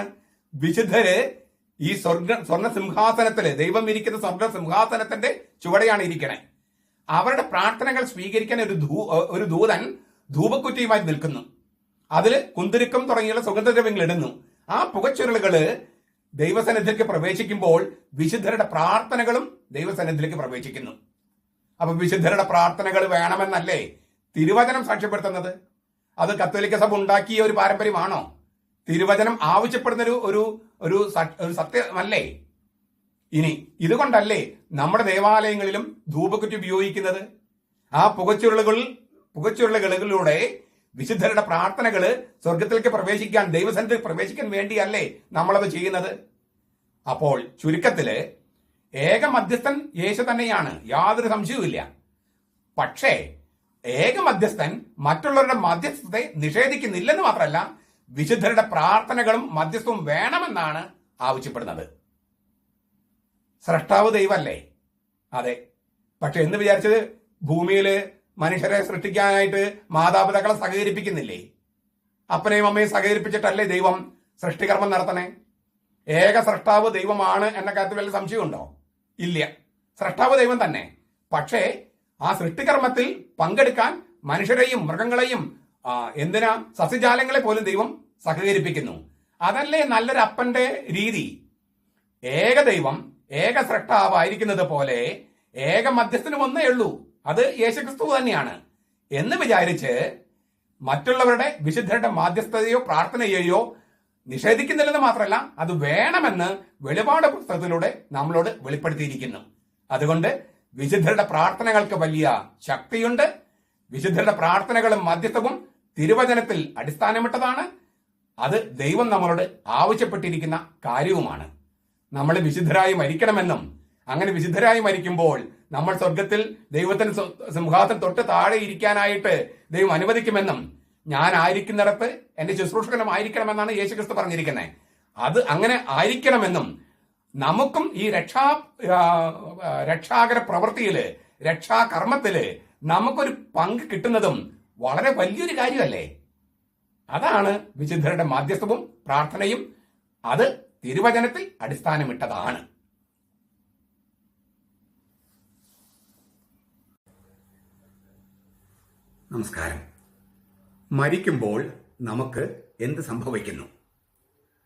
ഞാൻ പലപ്പോഴും പല വേദികളിലും പറഞ്ഞിട്ടുള്ളതാണ്. എന്നാലും പിന്നെയും ആളുകൾ ചോദിക്കുന്നത് കൊണ്ട് ഞാൻ ഉത്തരം പറയുകയാണ്. ഓരോ മതങ്ങളിലും ഓരോ വിശ്വാസങ്ങളുണ്ട്. ഓരോ മതത്തിനും വിശ്വാസികൾ അത് അവർ വിശ്വസിക്കുന്നതിൽ അവരുടെ വിശ്വാസത്തിന്റെ ഭാഗം. എങ്കിലും ചില വിശ്വാസങ്ങൾ തീർത്തും ദുർബലമാണെന്ന് മാത്രമല്ല പലതും നമുക്ക് വിശ്വസിക്കാൻ പ്രയാസമുള്ളതാണ്. ഇപ്പോൾ പുനർജന്മം എന്ന് വിശ്വസിക്കുന്നവർ കുറേ പേരുണ്ട്. ഈ പുനർജന്മം എന്ന് പറഞ്ഞാൽ നരൻ നരിയായി, കുറുക്കനായും പട്ടിയായും പന്നിയായും ഒക്കെ പുനർജനിക്കുന്നെന്ന് വിശ്വസിച്ചാൽ 2 ചോദ്യങ്ങൾ അവരോട് നമുക്ക് ചോദിക്കാനുണ്ട്. ഒന്ന്, ഈ പന്നിക്കും പട്ടിക്കും കുറുക്കനും നരിക്കും ഒക്കെ ആത്മാവുണ്ടോ? 2, നമ്മൾ പന്നിയായി പുനർജനിച്ചാൽ ഒരു ദിവസം ഏതെങ്കിലും റെസ്റ്റോറൻറ്റിൽ ഭക്ഷണത്തിന്റെ പ്ലേറ്റിൽ ചെന്നിരിക്കേണ്ടി വരില്ലേ? പട്ടിയായിട്ട് ജനിച്ചു കഴിഞ്ഞാൽ ചൈനയിലോ മറ്റൊക്കെ ആണെങ്കിൽ ഹോട്ടലിൽ റെസ്റ്റോറൻറ്റിൽ ഭക്ഷണമായിട്ട് മാറില്ലേ? അപ്പം അത് അത്ര നല്ലൊരു വിശ്വാസമല്ല എന്നാണ് ഞാൻ വിചാരിക്കുന്നത്. വേറെ ചിലർ വിചാരിക്കുന്നത് നമ്മൾ ഭൗതിക ശരീരം തന്നെ ഉയർക്കുമെന്നാണ്. ചില മതങ്ങളിൽ അങ്ങനെ വിശ്വാസമുണ്ട്. ഈ ഭൗതികമായിട്ട് നമ്മൾ ഉയർത്തി കഴിഞ്ഞാൽ ഒരു കുഴപ്പം എന്താണ്? ഭൗതികമായതെല്ലാം നശിക്കും. അപ്പോൾ അത് നിത്യജീവനം ഉണ്ടാകില്ല. ഭൗതികമായത് ഫിസിക്കലായിട്ടുള്ള ഏത് സംഗതിയും നശിക്കും. മരണമാണ് അതിന് അതിൻ്റെ അന്ത്യം. അപ്പം നമ്മൾ ഭൗതിക ശരീരത്തോടു കൂടി വീണ്ടും ഉയർക്കെന്ന് പറഞ്ഞാൽ അപ്പോഴും പ്രയാസമാണ്. നമുക്ക് എന്ത് സംഭവിക്കുന്നു? മരിക്കുമ്പോൾ എന്ത് സംഭവിക്കുന്നു? മരിക്കുമ്പോൾ ആത്മാവും ശരീരം തമ്മിൽ വേർപ്പെടുന്നു. അതാണ് ഒന്നാമത്തെ കാര്യം. ശരീരം അഴുകാൻ തുടങ്ങുന്നു. ആ ശരീരം പിന്നെ അന്ത്യദിനത്തിൽ ഉയർപ്പിക്കും എന്ന് നമ്മൾ മുമ്പൊരു വീഡിയോയിൽ കണ്ടു കഴിഞ്ഞു. ആത്മാവ് ഉടനെ തന്നെ ഒരു വിധി, പർട്ടിക്കുലർ ജഡ്ജ്മെന്റ്, തനത് വിധി എന്ന് പറയുന്ന ഒരു വിധി, അത് ക്രൈസ്തവരിലെ ചില വിഭാഗങ്ങൾ അത് അംഗീകരിക്കുന്നില്ല. അവർക്ക് തിരുവചനം ബൈബിള് കൃത്യമായിട്ട് അറിയാത്തത് കൊണ്ടാണ്. ലാസറിന്റെയും ധനവാന്റെയും ഉപമയിൽ കർത്താവ് പറയുന്നുണ്ട്, മരിക്കുമ്പോൾ തന്നെയാണ്, ഉടനെ തന്നെയാണ് വിധി, അന്ത്യദിനത്തിലല്ല വിധി. അന്ത്യദിനത്തിൽ ഉയർപ്പിക്കപ്പെടുന്നത് അതായത് വിധി കിട്ടിയവർക്ക് ശരീരം കൊടുത്ത് ദുഷ്ടർക്ക് നിത്യമായ സഹനത്തിന്, നരകത്തിലെ സഹനത്തിനും മറ്റുള്ളവർക്ക് നിത്യമായ സ്വർഗത്തിനും വേണ്ടിയിട്ടാണ്. അല്ലാതെ അന്ത്യവിധിയിൽ സംഭവിക്കുന്നത് അത് നമുക്ക് വിശദമായിട്ട് പിന്നെ ഒരു ടോക്കിൽ നമുക്ക് ചർച്ച ചെയ്യാം. ഇപ്പോഴത്തെ തനത് വിധി, മരിക്കുമ്പോൾ തന്നെ വിധി, അത് ധനവാന്റെയും ലാസറിന്റെ ഉപമയിൽ കർത്താവ് പറഞ്ഞിട്ടുണ്ട്. ധനവാൻ വിധി കിട്ടി ഈ അഗ്നി തടാകത്തിലേക്ക് പോയി. ലാസർ നല്ല പ്രതിഫലം കിട്ടി അബ്രഹാമിന്റെ മടിത്തട്ട് എന്നറിയപ്പെടുന്ന ജലതടാകത്തിലേക്ക് പോയി. അങ്ങനെയാണ് അവിടെ കാണുന്നത്. അപ്പൊ വിധിയാണ്, തനത് വിധി. വിധി എന്ന് പറഞ്ഞാൽ ഏതെങ്കിലും ഒന്ന്, മൂന്നില്ല, ഏതെങ്കിലും ഒന്ന്, ഒന്നുകിൽ നരകം അല്ലെങ്കിൽ സ്വർഗം. നരകത്തിൽ പോകണമെങ്കിൽ കത്തോലിക്ക സഭയുടെ മതബോധനം 967 മുതൽ നമുക്ക് വായിക്കാം. 967 മുതൽ നരകത്തിലേക്ക് പോകണമെങ്കിൽ ഒരു മാരകപാപം ചെയ്യുകയും ആ മാരകപാപത്തിൽ അന്ത്യം വരെ, മരണം വരെ നിലനിൽക്കുകയും ചെയ്താലേ നരകത്തിൽ പോകാൻ പറ്റൂ. ഒരു മാരകപാപം ചെയ്യുകയും, അതായത് പൂർണ്ണമായ അറിവോടും പൂർണ്ണമായ സമ്മതത്തോടും കൂടെ വളരെ ഗൗരവമായ ഒരു പാപം ചെയ്യുകയും ആ പാപത്തിൽ മരണം വരെ തുടരുകയും ചെയ്താലേ നരകത്തിലേക്ക് പോകാൻ പറ്റും. അല്ലാത്തവർക്കെല്ലാം പ്രതിഫലം എന്താണ്? സ്വർഗമാണ്. ഒന്നുകിൽ നരകം അല്ലെങ്കിൽ സ്വർഗം. അല്ലാത്തവർക്കൊക്കെ സ്വർഗമാണ്. ഈ സ്വർഗത്തിലേക്ക് പ്രതിഫലം കിട്ടുന്ന ആ ആത്മാവ് സ്വർഗത്തിലേക്ക് പോകുന്നു. സ്വർഗത്തിൽ ചെന്നാലും ദൈവത്തെ മുഖത്തോട് മുഖം കാണാൻ അത് പോരാ. അത് മറ്റൊരു സ്റ്റേജാണ്. ഹൃദയശുദ്ധിയുള്ളവർ ഭാഗ്യവാന്മാർ, അവർ ദൈവത്തെ കാണും. മലയിലെ പ്രസംഗത്തിൽ കർത്താവിന്റെ ഒരു ഒരു തിരുവചനമാണത്. ഹൃദയശുദ്ധിയുള്ളവർ ഭാഗ്യവാന്മാർ, അവർ ദൈവത്തെ കാണും. ഹൃദയശുദ്ധി ഉണ്ടെങ്കിലേ, ടോട്ടൽ പെർഫെക്ഷൻ, എല്ലാം തികഞ്ഞാലേ, ആത്മാവിനെല്ലാം തികഞ്ഞാലേ ദൈവത്തെ മുഖത്തോട് മുഖം കാണാൻ കഴിയും. അങ്ങനെ ഈ ദൈവകൃപയിൽ മരിച്ചെങ്കിലും സ്വർഗത്തിന് പ്രതിഫലം കിട്ടിയെങ്കിലും ആത്മാവിന് പൂർണ്ണമായ പരിശുദ്ധി, പൂർണ്ണമായ നൈർമല്യം, ഹൃദയശുദ്ധി അതില്ലെങ്കിൽ ആ ആത്മാവിനെ ശുദ്ധീകരിക്കാൻ വേണ്ടി ഒരു ഗ്രേസ് പീരീഡ് ഓഫ് പ്യൂരിഫിക്കേഷൻ, ആത്മാവിന് പ്യൂരിഫിക്കേഷന് ഒരു കാലയളവ് നിശ്ചയിക്കും ദൈവം. അതിനെയാണ് പെർഗാറ്ററി അല്ലെങ്കിൽ ശുദ്ധീകരണ സ്ഥലം എന്ന് പറയണേ. ശുദ്ധീകരണ സ്ഥലം എന്ന് പറയുമ്പോൾ നമ്മൾ പെട്ടെന്ന് ആ സ്ഥലം ശുദ്ധീകരണത്തിന്റെ പ്രക്രിയയാണ് ഉദ്ദേശിക്കുന്നത്. പെർഗാറ്ററി എന്ന് പറഞ്ഞാൽ ശുദ്ധീകരണത്തിന്റെ ഗ്രേസ് പീരീഡ് ഓഫ് പ്യൂരിഫിക്കേഷൻ, ശുദ്ധീകരണം നടക്കാനുള്ള ഒരു കാലയളവ് ദൈവം നിശ്ചയിക്കുകയാണ്. ആ കാലയളവ് കഴിഞ്ഞാൽ അവരും ദൈവത്തെ മുഖത്തോട് മുഖം കാണും. അങ്ങനെ ആ ആത്മാവിന് ശരീരം കിട്ടുന്നത് അന്ത്യദിനത്തിലാണ്. ആ ശരീരം എങ്ങനെയിരിക്കും? ശരീരത്തിൽ ഉയർപ്പിൽ ഞാൻ വിശ്വസിക്കുന്നത് നമ്മൾ കണ്ടു കഴിഞ്ഞതാണ്. ആ ശരീരം എങ്ങനെയിരിക്കും? എനിക്കൊന്ന് വളരെ ലോജിക്കലായിട്ട് നമുക്ക് മനസ്സിലാക്കാം. നമ്മളൊരു സസ്യം എടുത്തു നോക്കുക, സസ്യജീവന യോജിക്കുന്ന ഒരു ശരീരമല്ലേ കൊടുത്തിരിക്കുന്നത്? അതെ. ഒരു മൃഗത്തെ എടുത്തു നോക്കിയാൽ, പട്ടിയോ പൂച്ചയൊക്കെ, മൃഗജീവന് യോജിക്കുന്ന ഒരു ശരീരമല്ലേ മൃഗങ്ങൾക്ക് കൊടുത്തിരിക്കുന്നത്? ഈ മനുഷ്യ ശരീരം നോക്കിയാൽ മനുഷ്യജീവന് യോജിക്കുന്ന ഒരു ശരീരമല്ലേ കൊടുത്തിരിക്കുന്നത്? അതെ. അതുപോലെ നിത്യജീവന് യോജിക്കുന്ന ഒരു ശരീരം കൊടുക്കും. അതെങ്ങനെയിരിക്കും? ഏറ്റവും ബെസ്റ്റ് ഉദാഹരണം ഉത്ഥാനം ചെയ്ത യേശുവിന്റെ ശരീരം. അവന് ശരീരമുണ്ടായിരുന്നു. അവൻ വെറും ഭൂതോ പ്രേതോ ഒന്നും അല്ലല്ലോ, ശരീരമുണ്ടായിരുന്നു. എന്നാൽ ഭൗതിക ശരീരത്തിൻ്റെതായ യാതൊരു പരിമിതികളും ആ ശരീരത്തിന് ഉണ്ടായിരുന്നില്ല. വാതിലും ജനലൊക്കെ അടഞ്ഞിരിക്കെ അവൻ പ്രത്യക്ഷപ്പെട്ടു. അവർ സംശയിച്ചപ്പോൾ കർത്താവ് പറഞ്ഞു, നിങ്ങളുടെ വല്ലതും ഭക്ഷിക്കാൻ വല്ലതുണ്ടോ? എന്നിട്ടൊരു മീൻ കഷ്ണം കഴിച്ചു. തോമസിനോട് ശരീരത്തിൽ തൊടാൻ പറഞ്ഞു. അപ്പൊ അവന് ശരീരമുണ്ട്. എന്നാൽ നമ്മുടെ ഇപ്പോഴത്തെ ഭൗതിക ശരീരത്തെ അതിശയിക്കുന്ന, അതിന് മറികടക്കുന്ന ഒരു ആത്മീയ ശരീരമാണ്. ശരീരമാണ് ആത്മീയ ശരീരം. അത് ഭൂതോ പ്രേതോ ഒന്നുമല്ല, ശരീരമാണ്. അത് ഞാൻ പറഞ്ഞല്ലോ, ജീവന് തത്തുല്യമായ യോജിക്കുന്ന ശരീരം കൊടുത്തിരിക്കുന്നത് പോലെ, മൃഗജീവന് യോജിക്കുന്ന ശരീരം മൃഗങ്ങൾക്ക് കൊടുത്തിരിക്കുന്ന പോലെ, മനുഷ്യജീവന് യോജിക്കുന്ന ശരീരം മനുഷ്യന് കൊടുത്തിരിക്കുന്ന പോലെ, നിത്യജീവന് യോജിക്കുന്ന ഒരു ശരീരം ദൈവം അന്ന് കൽപ്പിച്ചു നൽകും. വളരെ യുക്തിയാണിത്, യുക്തിപൂർവമാണത്. ഇക്കാര്യമാണ് കോരിന്തോസ് സഭയ്ക്ക് എഴുതിയ 1-ാമത്തെ ലേഖനത്തിൽ 15-ാമത്തെ അധ്യായത്തിൽ പൗലോസിലേക്ക് വളരെ വ്യക്തമായിട്ട് ചർച്ച ചെയ്തിട്ടുണ്ട്. പലതരം ശരീരങ്ങളുണ്ട്, ഒരു തരം ശരീരമല്ല ഉള്ളത്. ശരീരം എന്ന് പറയുമ്പോൾ സസ്യ ശരീരമുണ്ട്, മൃഗശരീരമുണ്ട്, മനുഷ്യ ശരീരമുണ്ട്. അതുപോലെ നിത്യജീവനിൽ നമുക്ക് കിട്ടുന്ന ഒരു ശരീരം കൂടിയുണ്ട്. അതിനെ അദ്ദേഹം വിളിക്കുന്ന പേര് ആത്മീയ ശരീരം എന്നാണ്. എന്ന് വിചാരിച്ചാൽ വെറും ഗോസ്റ്റോ അല്ലെങ്കിൽ പ്രേതം ഭൂതം ഒന്നുമല്ല, അതൊരു ശരീരമാണ്. അതിന് തെളിവാണ് ഉത്ഥാനം ചെയ്ത യേശുവിന്റെ ശരീരം. അത് സ്പർശിക്കാം, അവൻ അനുവദിക്കുന്നവർക്ക് കാണാം, അവന് ഭക്ഷിക്കാം. അതേസമയം ജനലും വാതിലൊക്കെ അടഞ്ഞാലും അവന് പ്രവേശിക്കാൻ തടസ്സമില്ല. അങ്ങനെയുള്ള ഒരു ശരീരം നമുക്ക് ലഭിക്കും. ഇതാണ് ഉത്ഥാനത്തിൽ, ഈ അന്ത്യദിനത്തിൽ സംഭവിക്കുന്നത്. ചുരുക്കത്തിൽ നമുക്ക് നമ്മുടെ മരിക്കുമ്പോൾ സംഭവിക്കുന്നത്, ഈ അവസാനമായി നീന്തിക്കിടക്കേണ്ട പുഴ എന്ന് പറയുന്നത് മരണമാണ്. ഈ പുഴ നീന്തിക്കിടക്കണമെങ്കിൽ ഒരു ലൈഫ് ജാക്കറ്റ് വേണം. മരണത്തെക്കാൾ ശക്തമായ ലൈഫ് ജാക്കറ്റ്. എന്താണ് മരണത്തെക്കാൾ ശക്തം? ഉത്തമഗീതം 8-ാമത്തെ അധ്യായം 6-ാമത്തെ വാക്യം, സ്നേഹമാണ് മരണത്തെക്കാൾ ശക്തം. ദൈവം തന്നെയായ സ്നേഹം. നമ്മൾ ശാരീരികമായി മരിക്കുന്നതിന് മുൻപ് ദൈവം തന്നെ നമ്മിലേക്ക് പ്രവേശിക്കുകയും നമ്മെ അവന്റെ സ്നേഹത്താൽ വലയം ചെയ്യുകയും ചെയ്താൽ, നമ്മൾ ശാരീരികമായി മരിക്കുമ്പോൾ ഈ മരണം വന്ന പുഴ നീന്തിക്കടന്ന് അക്കരയെത്തും. ആ അക്കരയാണ് നമ്മൾ പറയുന്നത് സ്വർഗം. ഇങ്ങനെ ഒരു ലൈഫ് ജാക്കറ്റ്, ദൈവം എന്ന സ്നേഹം നമ്മിൽ വരികയും നമ്മെ അവന്റെ സ്നേഹത്തിൽ വലയം ചെയ്യുകയും ചെയ്യുന്നില്ലെങ്കിൽ നമ്മൾ മരണം എന്ന പുഴയിൽ ആണ്ടാണ്ട് പോകും. അതിനാണ് 2-ാമത്തെ മരണം അല്ലെങ്കിൽ നരകമെന്ന് വെളിപാട് പുസ്തകം പറയുന്നത്. 2-ാമത്തെ മരണത്തിലുള്ള മറ്റൊരു പേരാണ് നരകം. ദൈവം നമ്മിലേക്ക് സ്നേഹവുമായിട്ട് വരുന്നതാണ് വിശുദ്ധ കുർബാന. നമ്മൾ പാപികളായിരിക്കെ, അയോഗ്യരായിരിക്കെ അവൻ നമ്മെ സ്നേഹം കൊണ്ട് വലയം ചെയ്യുന്നു. അത് കുർബാനയുടെ പകുതി ആവുന്നുള്ളൂ. ബാക്കി പകുതി നമ്മൾ ചെയ്യണം. എന്താണ്? പള്ളിയിൽ നിന്ന് പുറത്തു കിടക്കുമ്പോൾ ആ കർത്താവിനെയും കൊണ്ട് നമ്മൾ പോകണേ.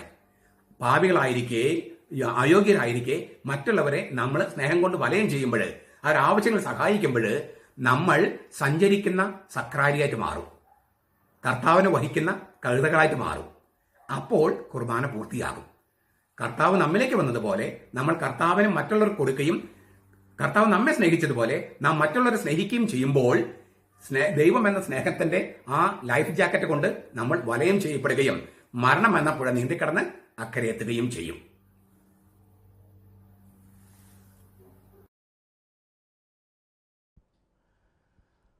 ഉപനയനത്തിൻ്റെ 3 കൂദാശകൾ: മാമോദിസ, സ്ഥൈര്യലേപനം, കുർബാന. കുർബാന വളരെ വലിയൊരു രഹസ്യമാണത്. അതിൻ്റെ ഒരു ചെറിയൊരു അംശം മാത്രം ഇപ്പോൾ സൂചിപ്പിക്കാം. യോഹന്നാൻ്റെ സുവിശേഷം 13-ാമത്തെ അധ്യായത്തിൽ 1-ാമത്തെ വാക്യത്തിൽ, അവൻ തനിക്ക് സ്വന്തമായുള്ളവരെ അറിഞ്ഞു, അവൻ അവരെ സ്നേഹിച്ചു, അവസാനം വരെ സ്നേഹിച്ചു. അവസാനം എന്നതിന് ഉപയോഗിക്കുന്ന വാക്ക് ഗ്രീക്ക് വാക്ക് ടേലോസ് എന്നാണ്. അതിനർത്ഥം താൻ സ്നേഹിക്കുന്നവരുമായി ഒന്നാകാൻ ഏതറ്റം വരെയും അവൻ പോയി എന്നാണ്. താൻ സ്നേഹിക്കുന്നവരുമായി താതാത്മ്യപ്പെടാൻ, ഒന്നാകാൻ ഏതറ്റം വരെയും ദൈവം പോയി. അങ്ങനെ ഏതറ്റം വരെയും പോകുന്ന സ്നേഹത്തിൻ്റെ ഒരു പ്രകാശനമാണ് വിശുദ്ധ കുർബാന. എന്താണ് സംഭവിക്കുന്നത്? ദൈവം മനുഷ്യനായി. ആ മനുഷ്യനായ ദൈവം മനുഷ്യർക്ക് ഏറ്റവും അത്യാവശ്യമായിരിക്കുന്ന ആഹാരമായി, അപ്പമായി, മനുഷ്യരുമായി ഒന്നായി. അപ്പോൾ ദൈവം നമ്മിലേക്ക് വരികയാണ്, നമ്മളുമായി ഒന്നാവുകയാണ്. പരിശുദ്ധ കന്യകാമറിയത്തിൻ്റെ ഉദരത്തിൽ ദൈവം മനുഷ്യനായി കിടന്നതുപോലെ നമ്മുടെ ഉള്ളിൽ ദൈവം മനുഷ്യനായി കിടക്കുകയാണ്. കത്തോലിക്ക പള്ളികളിൽ യേശു കുർബാനയായി സൂക്ഷിക്കപ്പെടുന്ന സക്രാരിയുണ്ട്, ടാബർനാക്കിൾ. ആ കർത്താവ്, ആ യേശു, ദൈവം മനുഷ്യനായ യേശു നമ്മിൽ വന്ന് നമ്മെ ജീവിക്കുന്ന സക്രാരിയാക്കുകയാണ്. എന്തിനു വേണ്ടി? യേശുവിന് മറ്റു മനുഷ്യരുടെ അടുത്തേക്ക് പോകണം. അത് നമ്മളാകുന്ന സക്രാരിയിൽ ഇരുന്നുകൊണ്ട് പോകാനാണ് അവൻ ആഗ്രഹം. അന്ന് യേശു ഈ ഭൂമിയിൽ ജീവിച്ചിരുന്ന കാലത്ത് കഴുതപ്പുറത്ത് ജെറൂസലം ദേവാലയത്തിലേക്ക് പ്രവേശിച്ചു, ജെറൂസലം പട്ടണത്തിലേക്ക് പ്രവേശിച്ചു. സമരിയക്കാരൻ ഒരു കഴുതപ്പുറത്ത് വന്നപ്പോഴാണ് മുറിവേറ്റ് കിടക്കുന്ന മനുഷ്യനെ കണ്ടതും അവനെ ശുശ്രൂഷിച്ചതും. ഇപ്പോൾ മുറിവേറ്റ് കിടക്കുന്ന മനുഷ്യരെ ശുശ്രൂഷിക്കാൻ ദൈവത്തിന് പോകണം. അവന് പോകാനുള്ള ഒരു കഴുതയായി, ജീവിക്കുന്ന സക്രാരിയായി, സഞ്ചരിക്കുന്ന സക്രാരിയായി നമ്മൾ മാറണമെന്നാണ് യേശു, ദൈവം ആഗ്രഹിക്കുന്നത്. അപ്പോൾ നമ്മിലേക്ക് വരുന്ന യേശു, അത് കുർബാനയുടെ ആദ്യത്തെ ഭാഗം, നമ്മോട് ആവശ്യപ്പെടുന്നത് വിശക്കുന്നവനിലേക്ക് എന്നെ കൊണ്ടുപോകൂ, അവനെ ശുശ്രൂഷിക്കൂ. ദാഹിക്കുന്നവനിലേക്ക് എന്നെ കൊണ്ടുപോകൂ, നീയാകുന്ന കഴുതപ്പുറത്ത് ഇരുന്ന് വേണം എനിക്ക് പോകാൻ, എന്നെ അങ്ങോട്ട് കൊണ്ടുപോകൂ. രോഗിയായിരിക്കുന്നതിനടുത്തേക്ക് എന്നെ കൊണ്ടുപോകൂ. അവൻ്റെ വാഹനമായി നമ്മൾ മാറണമെന്നാണ് അവൻ ആഗ്രഹിക്കുന്നത്. മറ്റ് പല മതങ്ങളിലും ദേവന്മാർക്ക് സഞ്ചരിക്കാൻ പല മൃഗങ്ങളാണ് വാഹനം. ക്രൈസ്തവ സങ്കല്പത്തിൽ ദൈവം സഞ്ചരിക്കുന്ന വാഹനം മനുഷ്യനാണ്. മനുഷ്യനെ ശുശ്രൂഷിക്കാൻ പോകുമ്പോൾ ദൈവമാണ് അവന് ശുശ്രൂഷിക്കുന്നത്. നമ്മുടെ ശുശ്രൂഷകനാകാനാണ് ദൈവത്തിന് മോഹം.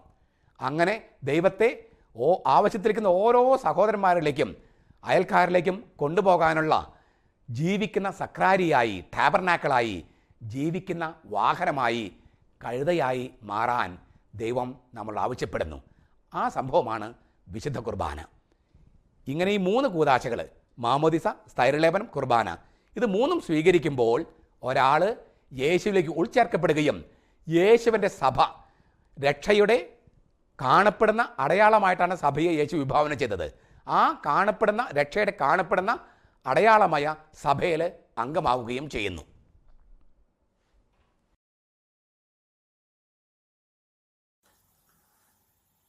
നമസ്കാരം. മറിയം ഉടമ്പടിയുടെ പേടകമോ? ഈ ചോദ്യത്തിന് ഉത്തരം നൽകുന്നതിന് മുൻപ് ഒരു പ്രധാനപ്പെട്ട കാര്യം സ്മരണയിൽ വെക്കണം.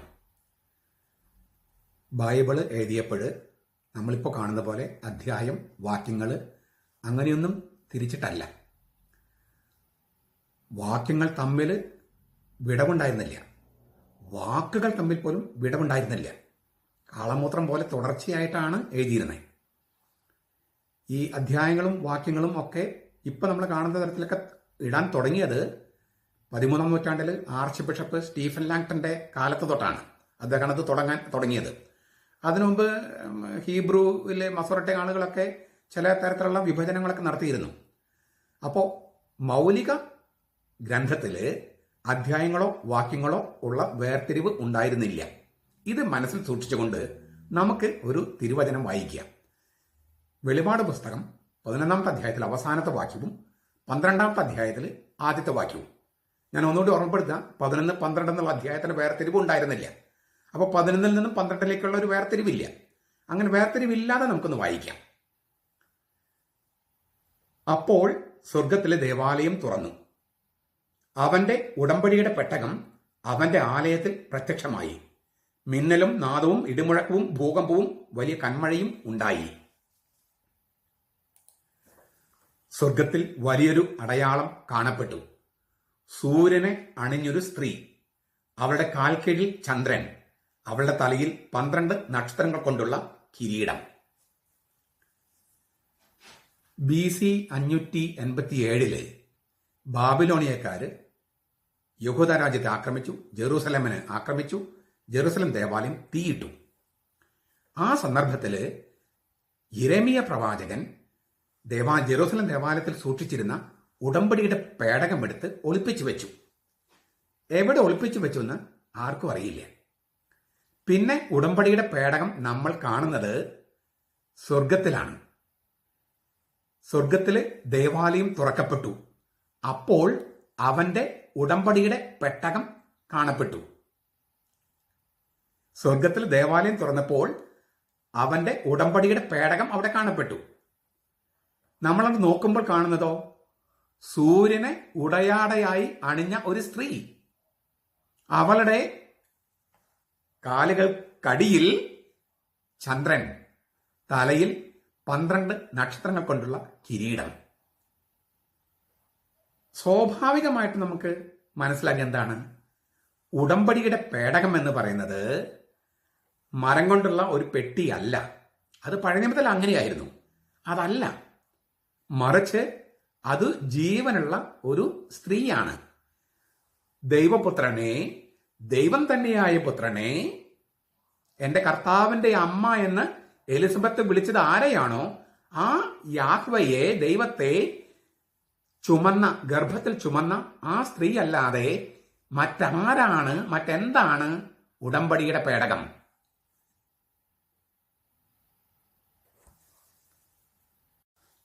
നമസ്കാരം. രാജമാത അഥവാ അമ്മ മഹാറാണി.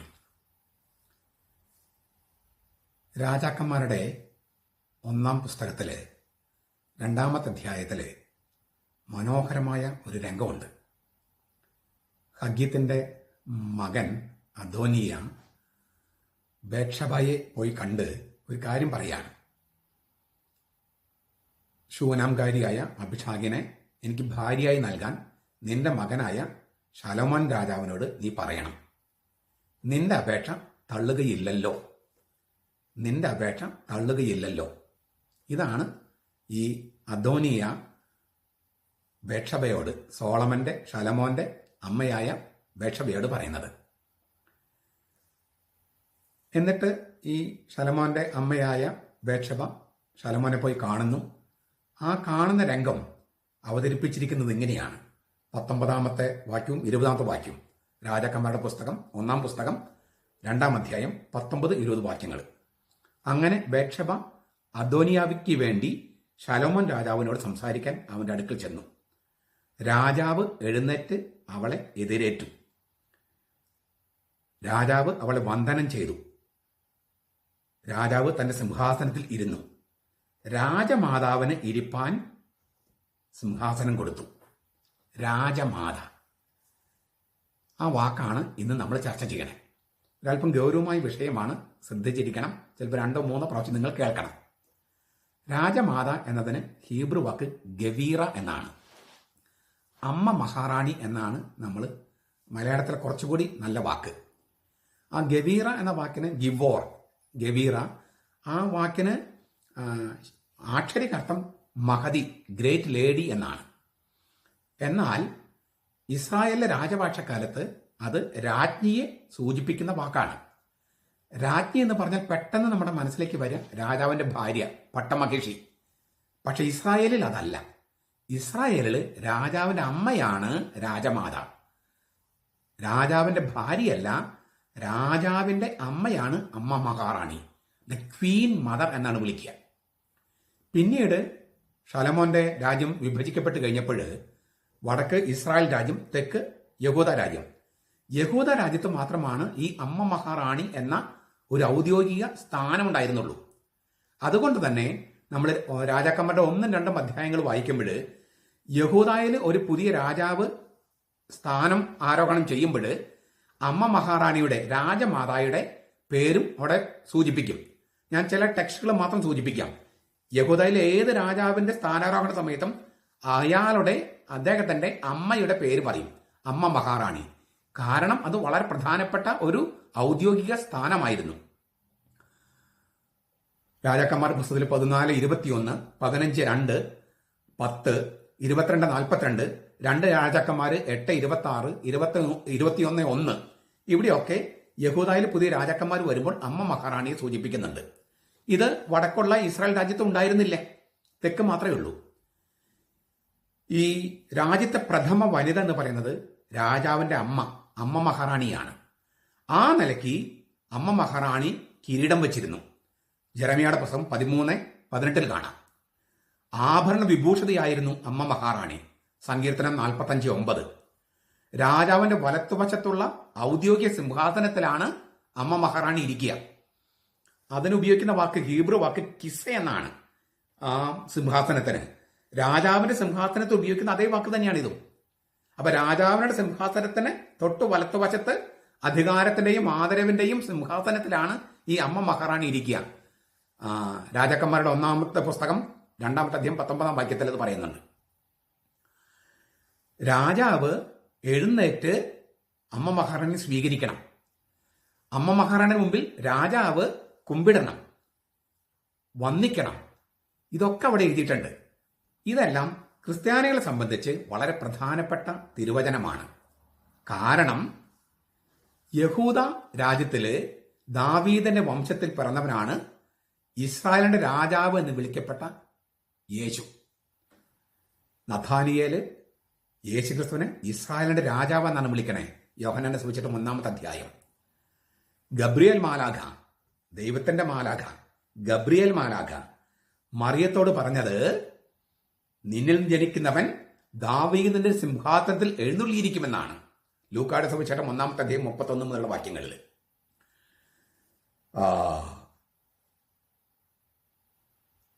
എന്റെ കർത്താവിന്റെ അമ്മ എന്നാണ് എലിസബത്ത് മറിയത്തെ വിളിക്കുന്നത്. എന്റെ കർത്താവിന്റെ അമ്മ. ദൈവമാതാവ് എന്ന് മാത്രമല്ല അവിടെ അർത്ഥം. കർത്താവ് എന്നതിന് ഗ്രീക്ക് കീരിയോസ്, അതിന്റെ ഹീബ്രു യാഹ്വേ, എന്റെ യാഹ്വയുടെ അമ്മ. യാഹ്വേ സത്യദൈവത്തിന്റെ പേരാണ്. അപ്പോൾ ദൈവത്തിന്റെ അമ്മ, ദൈവമാതാവ് എന്ന് മാത്രമല്ല അവിടെ ഉദ്ദേശിക്കുന്ന അർത്ഥം, അമ്മ മഹാറാണിയാണ് എന്ന് കൂടിയാണ്. കാരണം അദോണി എന്ന വാക്ക്, എന്റെ കർത്താവ് എന്നതിന് ഉപയോഗിക്കുന്ന വാക്ക് യജമാനൻ, നാഥൻ, അതൊക്കെ അന്നത്തെ രാജാവിന് വിളിച്ചിരുന്ന പേരാണ്. രാജാവിന് അദോണി, എന്റെ രാജാവ്, എന്റെ പ്രഭു, എന്റെ യജമാനൻ എന്നൊക്കെ വിളിച്ചിരുന്നേ. അപ്പൊ എന്റെ കർത്താവിന്റെ അമ്മ എന്ന് പറയുമ്പോൾ എന്റെ യജമാനന്റെ അമ്മ, എന്റെ രാജാവിന്റെ അമ്മ എന്ന അർത്ഥമുണ്ട്, എന്റെ പ്രഭുവിന്റെ അമ്മ എന്നർത്ഥമുണ്ട്, പ്രിൻസ്, പ്രഭു. അപ്പോ ദൈവമാതാവ് എന്ന് മാത്രമല്ല എന്റെ കർത്താവിന്റെ അമ്മ എന്ന വാക്കിനർത്ഥം എന്റെ രാജാവിന്റെ അമ്മ, മഹാറാണി, അമ്മ മഹാറാണി എന്നർത്ഥമുണ്ട്. അമ്മ മഹാറാണിക്ക് കൊടുക്കുന്ന സ്ഥാനം എവിടെയാണ്? വലത്തുവശത്ത്. യേശുക്രിസ്തു മനുഷ്യപുത്രന്റെ രാജ്യത്തില് വലത്തുവശത്ത് അമ്മ മഹാറാണി ഇരുത്തുന്നു, അവളെ ബഹുമാനിക്കുന്നു. എന്നിട്ട് നമുക്ക് വീണ്ടും രാജാക്കന്മാരുടെ പുസ്തകത്തിലേക്ക് പോകുക. നിന്റെ അപേക്ഷ അവൻ തള്ളിക്കളയുകയില്ലല്ലോ എന്നാണ് അദോനിയ ഈ രാജമാതാവിനോട് പറയുന്നത്. ആ ഘട്ടത്തില്, രാജാക്കന്മാരുടെ പുസ്തകത്തിൽ ആ ഘട്ടത്തിൽ മഹാരാജാവ് അമ്മ മഹാറാണിയുടെ അപേക്ഷ തള്ളിക്കളയുന്നുണ്ട്. പക്ഷെ പൊതുവെ തള്ളിക്കളയാറില്ല. അപ്പോ അമ്മ മഹാറാണിയുടെ ഔദ്യോഗിക സ്ഥാനത്തിലേക്ക് സൂചന നൽകുന്ന തിരുവചനമാണിത്. ഈ അർത്ഥത്തില് നമുക്ക് വെളിപാട് പുസ്തകം നോക്കുക. അമ്മ മഹാറാണി എന്ന നിലയിൽ 12 നക്ഷത്രങ്ങൾ കൊണ്ടുള്ള കിരീടമാണ് മറിയം അണിഞ്ഞിരിക്കുന്നത്. അവള് സ്വർഗത്തില് തന്റെ പുത്രനായ രാജാക്കന്മാരുടെ രാജാവ്, വെളിപാട് പുസ്തകം 19:16, രാജാക്കന്മാരുടെ രാജാവായ യേശുക്രിസ്തുവിന്റെ വലത്തുവശത്ത് സിംഹാസനത്തിൽ ഇരിക്കുന്നു എന്നാണ് വെളിപാട് പുസ്തകവും രാജാക്കന്മാരുടെ പുസ്തകം ചേർത്ത് വായിച്ചാൽ നമുക്ക് മനസ്സിലാകുക. നിന്റെ അപേക്ഷ അവൻ തള്ളിക്കളയുകയില്ലല്ലോ എന്ന് മറിയത്തോട് നമുക്ക് പറയാം. ചിലപ്പോഴൊക്കെ തള്ളിക്കളയുമായിരിക്കാം ചിലതൊക്കെ, പക്ഷെ പൊതുവെ തള്ളിക്കളയാറില്ല. കാനായിലെ കല്യാണത്തിൽ തന്നെ നമുക്കറിയാലോ, അവൻ ചെയ്യുന്നത് നിങ്ങൾ ചെയ്യുക എന്നാണ് മറിയം പറഞ്ഞത്. സംഭവിച്ചതോ? അവള് പറഞ്ഞത് അവൻ ചെയ്തു, മറിയം പറഞ്ഞത് യേശു ചെയ്തു. എന്റെ സമയം ആയിട്ടില്ല എന്ന് പറഞ്ഞിട്ട് പോലും യേശു സമയമാകാത്തവൻ സമയത്തിൽ അത് ചെയ്തു കൊടുത്തു. നമുക്കത് വലിയ ആശ്വാസത്തിന്റെയും മാത്രമല്ല അഭിമാനത്തിന്റെയും പിന്നെ ശക്തിയുടെയും ഒക്കെ തിരുവചനമാണിത്. അമ്മ മഹാറാണി, രാജമാത, അത് മറിയത്തെക്കുറിച്ചുള്ള ഒരു തിരുവചനം കൂടിയാണ്.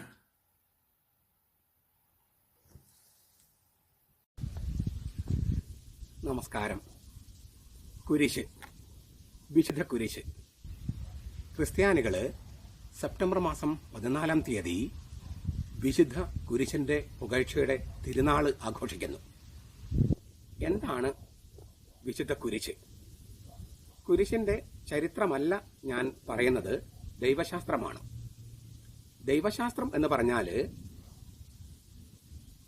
തിരുവചനങ്ങളിലൂടെ വെളിപ്പെടുന്ന ദൈവത്തിന്റെ രഹസ്യം, വേദവചനത്തിലൂടെ വെളിപ്പെടുന്ന ദൈവത്തിന്റെ രൂപം, ദൈവത്തിന്റെ മുഖം, അത് കാണേണ്ടത് ഏതാനും വേദശാസ്ത്രികളോ അച്ഛന്മാരോ ദൈവശാസ്ത്രജ്ഞന്മാരോ മാത്രമല്ല, എല്ലാ ക്രിസ്ത്യാനികളുമാണ്, എല്ലാ മനുഷ്യരുമാണ്.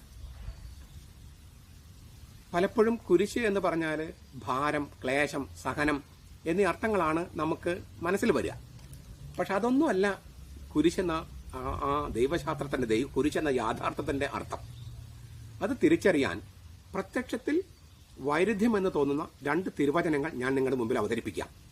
ഒന്ന്, യോഹന്നാന്റെ സുവിശേഷം 1:18. ദൈവത്തെ ആരും ഒരിക്കലും കണ്ടിട്ടില്ല. ദൈവത്തിന്റെ മടിയിലിരിക്കുന്ന ദൈവം തന്നെയായ ഏകജാതനാണ് അവനെ വെളിപ്പെടുത്തി വ്യാഖ്യാനിച്ചത്. ആ വചനത്തിലെ ഒരു പ്രത്യേക വാക്ക് നോക്കൂ. ദൈവം തന്നെയായ ഏകജാതൻ. അദ്ദേഹം എവിടെയാണ് ഇരിക്കുന്നത്? പിതാവായ ദൈവത്തിന്റെ മടിയിൽ. പിതാവായ ദൈവത്തിന്റെ മടിയിൽ ഇരിക്കുന്ന ദൈവം തന്നെയായ ഏകജാതൻ. ദൈവം തന്നെയായ ഏകജാതൻ ഒരിക്കൽ പോലും ഈ പിതാവിന്റെ മടിത്തട്ടിൽ നിന്ന് മാറുന്നില്ല. എപ്പോഴും അവിടെ തന്നെയാണ്. പരിശുദ്ധ തൃത്വത്തിന്റെ മടിത്തട്ട് എന്ന് വിളിക്കാം. കുരിശിൽ കിടക്കുമ്പോഴും ദൈവം തന്നെയായ ഏകജാതൻ പിതാവായ ദൈവത്തിന്റെ മടിയിൽ തന്നെയാണ്.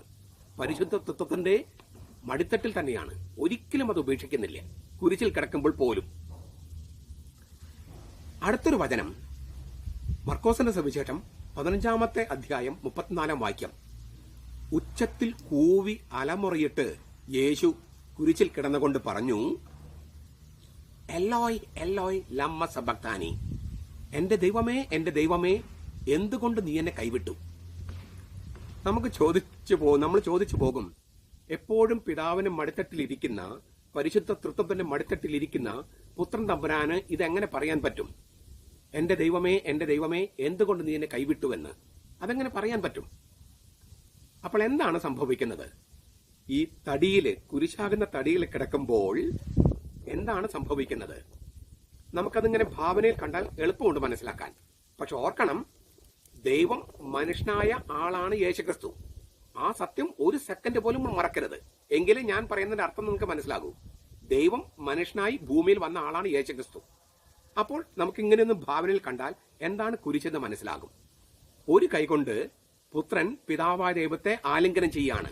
എന്നിട്ട് അവന് വിളിക്കുകയാണ്, എന്റെ ദൈവമേ. മറുകൈകൊണ്ട് ദൈവത്തിന് ദൂരെയുള്ള മനുഷ്യരെ, പാപികളായ മനുഷ്യരെ, ദൈവം തങ്ങളെ കൈവിട്ടു എന്ന് വിചാരിക്കുന്ന മനുഷ്യരെ അവൻ ചേർത്ത് പിടിക്കുകയാണ്. അവരുമായിട്ട് ഒന്നാകുകയാണ്, താതാത്മ്യം പ്രാപിക്കുകയാണ്. എന്നിട്ട് അവര് ദൈവത്തോട് ചോദിക്കുന്ന ചോദ്യം അവൻ ചോദിക്കുകയാണ്, എന്തുകൊണ്ട് നീ എന്നെ കൈവിട്ടു?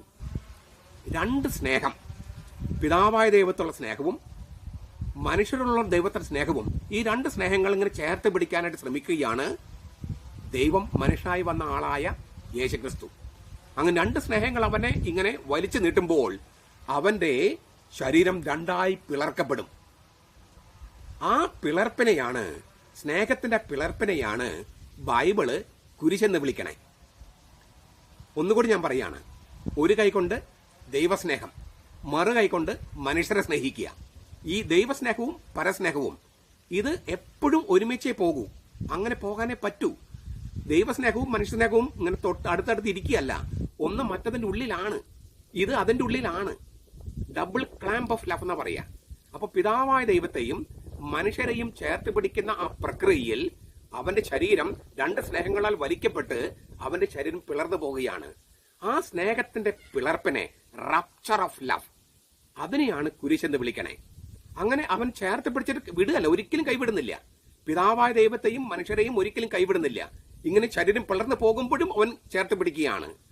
അങ്ങനെ ചേർത്ത് പിടിച്ചിട്ട് ദൈവവും മനുഷ്യനും തമ്മിലുള്ള ആ വിടവ്, ആ ഗ്യാപ്പ് അവൻ ഫില്ല് ചെയ്യാണ്, നികത്തുകയാണ്. ഇതിനെയാണ് വിശുദ്ധ പൗലോസ് അനുരഞ്ജനം, റെക്കൺസീലിയേഷൻ എന്ന് വിളിക്കണേ. കുരിശാണ് റെക്കൺസീലിയേഷൻ എന്ന് വിളിക്കണേ. അങ്ങനെ 2 സ്നേഹങ്ങളെ ചേർത്ത് പിടിക്കുമ്പോൾ, ദൈവത്തെയും മനുഷ്യരെയും ചേർത്ത് പിടിക്കുമ്പോൾ, ആ ചേർത്ത് പിടിക്കുന്ന പ്രക്രിയയിൽ അവന് ശരീരം പിളർന്നു പോകുമ്പോൾ ആ പിളർപ്പ്, rupture of love, cross is the rupture of love. അത് വേദനാജനകമാണ്, പക്ഷേ സന്തോഷപ്രദമാണ്. ഒരു കുഞ്ഞിനെ പ്രസവിക്കുന്നത് പോലെയാണ് ഈ വേദനയെന്ന് യേശു തന്നെ വെളിപ്പെടുത്തിയിട്ടുണ്ട്. യോഹന്നാന്റെ സുവിശേഷം 16:21. കുഞ്ഞിനെ പ്രസവിക്കുന്ന സ്ത്രീ പ്രസവവേദന അനുഭവിക്കുകയാണ്. എങ്കിലും ആ വേദന സന്തോഷമാണ്. കാരണം എന്താ? അതിലൂടെ ഒരു ജീവൻ ജനിക്കുന്നു. അതുതന്നെയാണ് കുരിശിൽ സംഭവിക്കുന്നത്. അവന്റെ ശരീരം പിളർക്കപ്പെടുമ്പോൾ അവിടുന്ന് രക്തവും വെള്ളവും ഒഴുകുന്നു, ജീവജലവും ജീവരക്തവും ഒഴുകുന്നു. യേശു പ്രസവിക്കുന്ന പോലെയാണ്, ഒരു സ്ത്രീ പ്രസവിക്കുന്നത് പോലെ സഭയെ പ്രസവിച്ചിടുകയാണ്. മാമോദീസായിലും വിശുദ്ധ കുർബാനയിലും ജീവജലത്തിലും ജീവരക്തത്തിലും. ആ ജീവജലത്തിലാണ് നമ്മൾ മാമോദീസ സ്വീകരിക്കുന്നത്. ആ ജീവരക്തമാണ് വിശുദ്ധ കുർബാനയിൽ നമ്മൾ കൈക്കൊള്ളുന്നത്. അങ്ങനെ അത് രണ്ടും ചെയ്യുമ്പോഴാണ് യേശു ഇപ്പോഴും നമ്മളെ ചേർത്ത് പിടിക്കുന്നത്.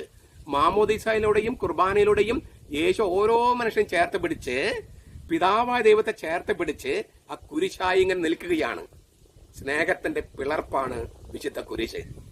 ആ സ്നേഹത്തിന്റെ പിളർപ്പിലേക്കുള്ള നമ്മൾ ഗ്രാഫ്റ്റ് ചെയ്യപ്പെടുന്നതാണ്, ഒട്ടിക്കപ്പെടുന്നതാണ് മാമോദീസായും സ്ഥൈര്യലേപനവും വിശുദ്ധ കുർബാനയും.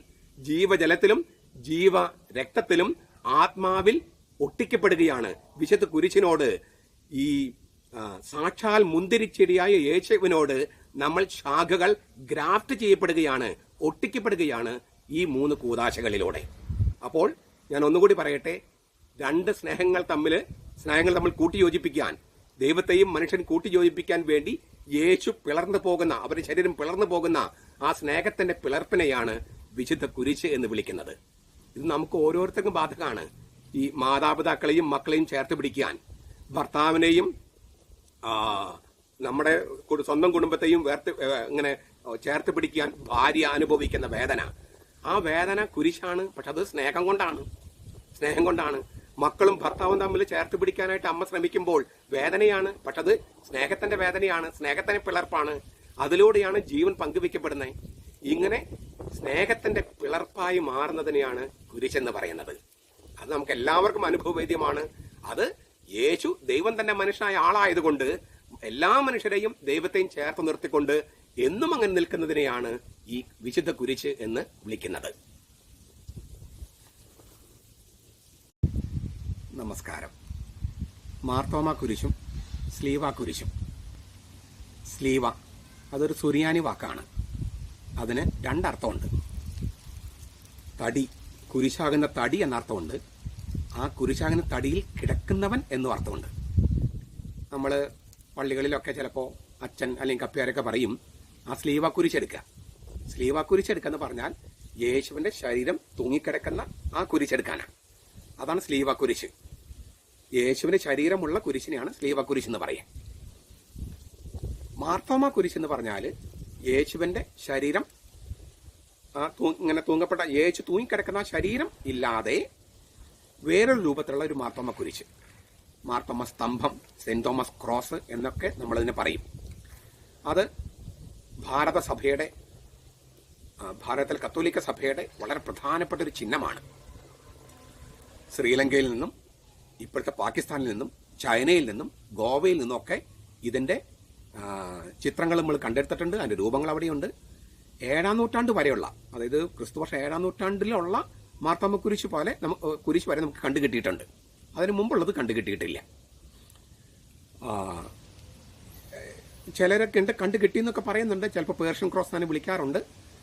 ഏതായാലും അതിന്റെ ദൈവശാസ്ത്രം വളരെ ശ്രേഷ്ഠമാണ്. ഞാൻ അതിന്റെ ചരിത്രത്തിലേക്ക് പോകാതെ ദൈവശാസ്ത്രം മാത്രം ഒന്ന് സൂചിപ്പിക്കട്ടെ.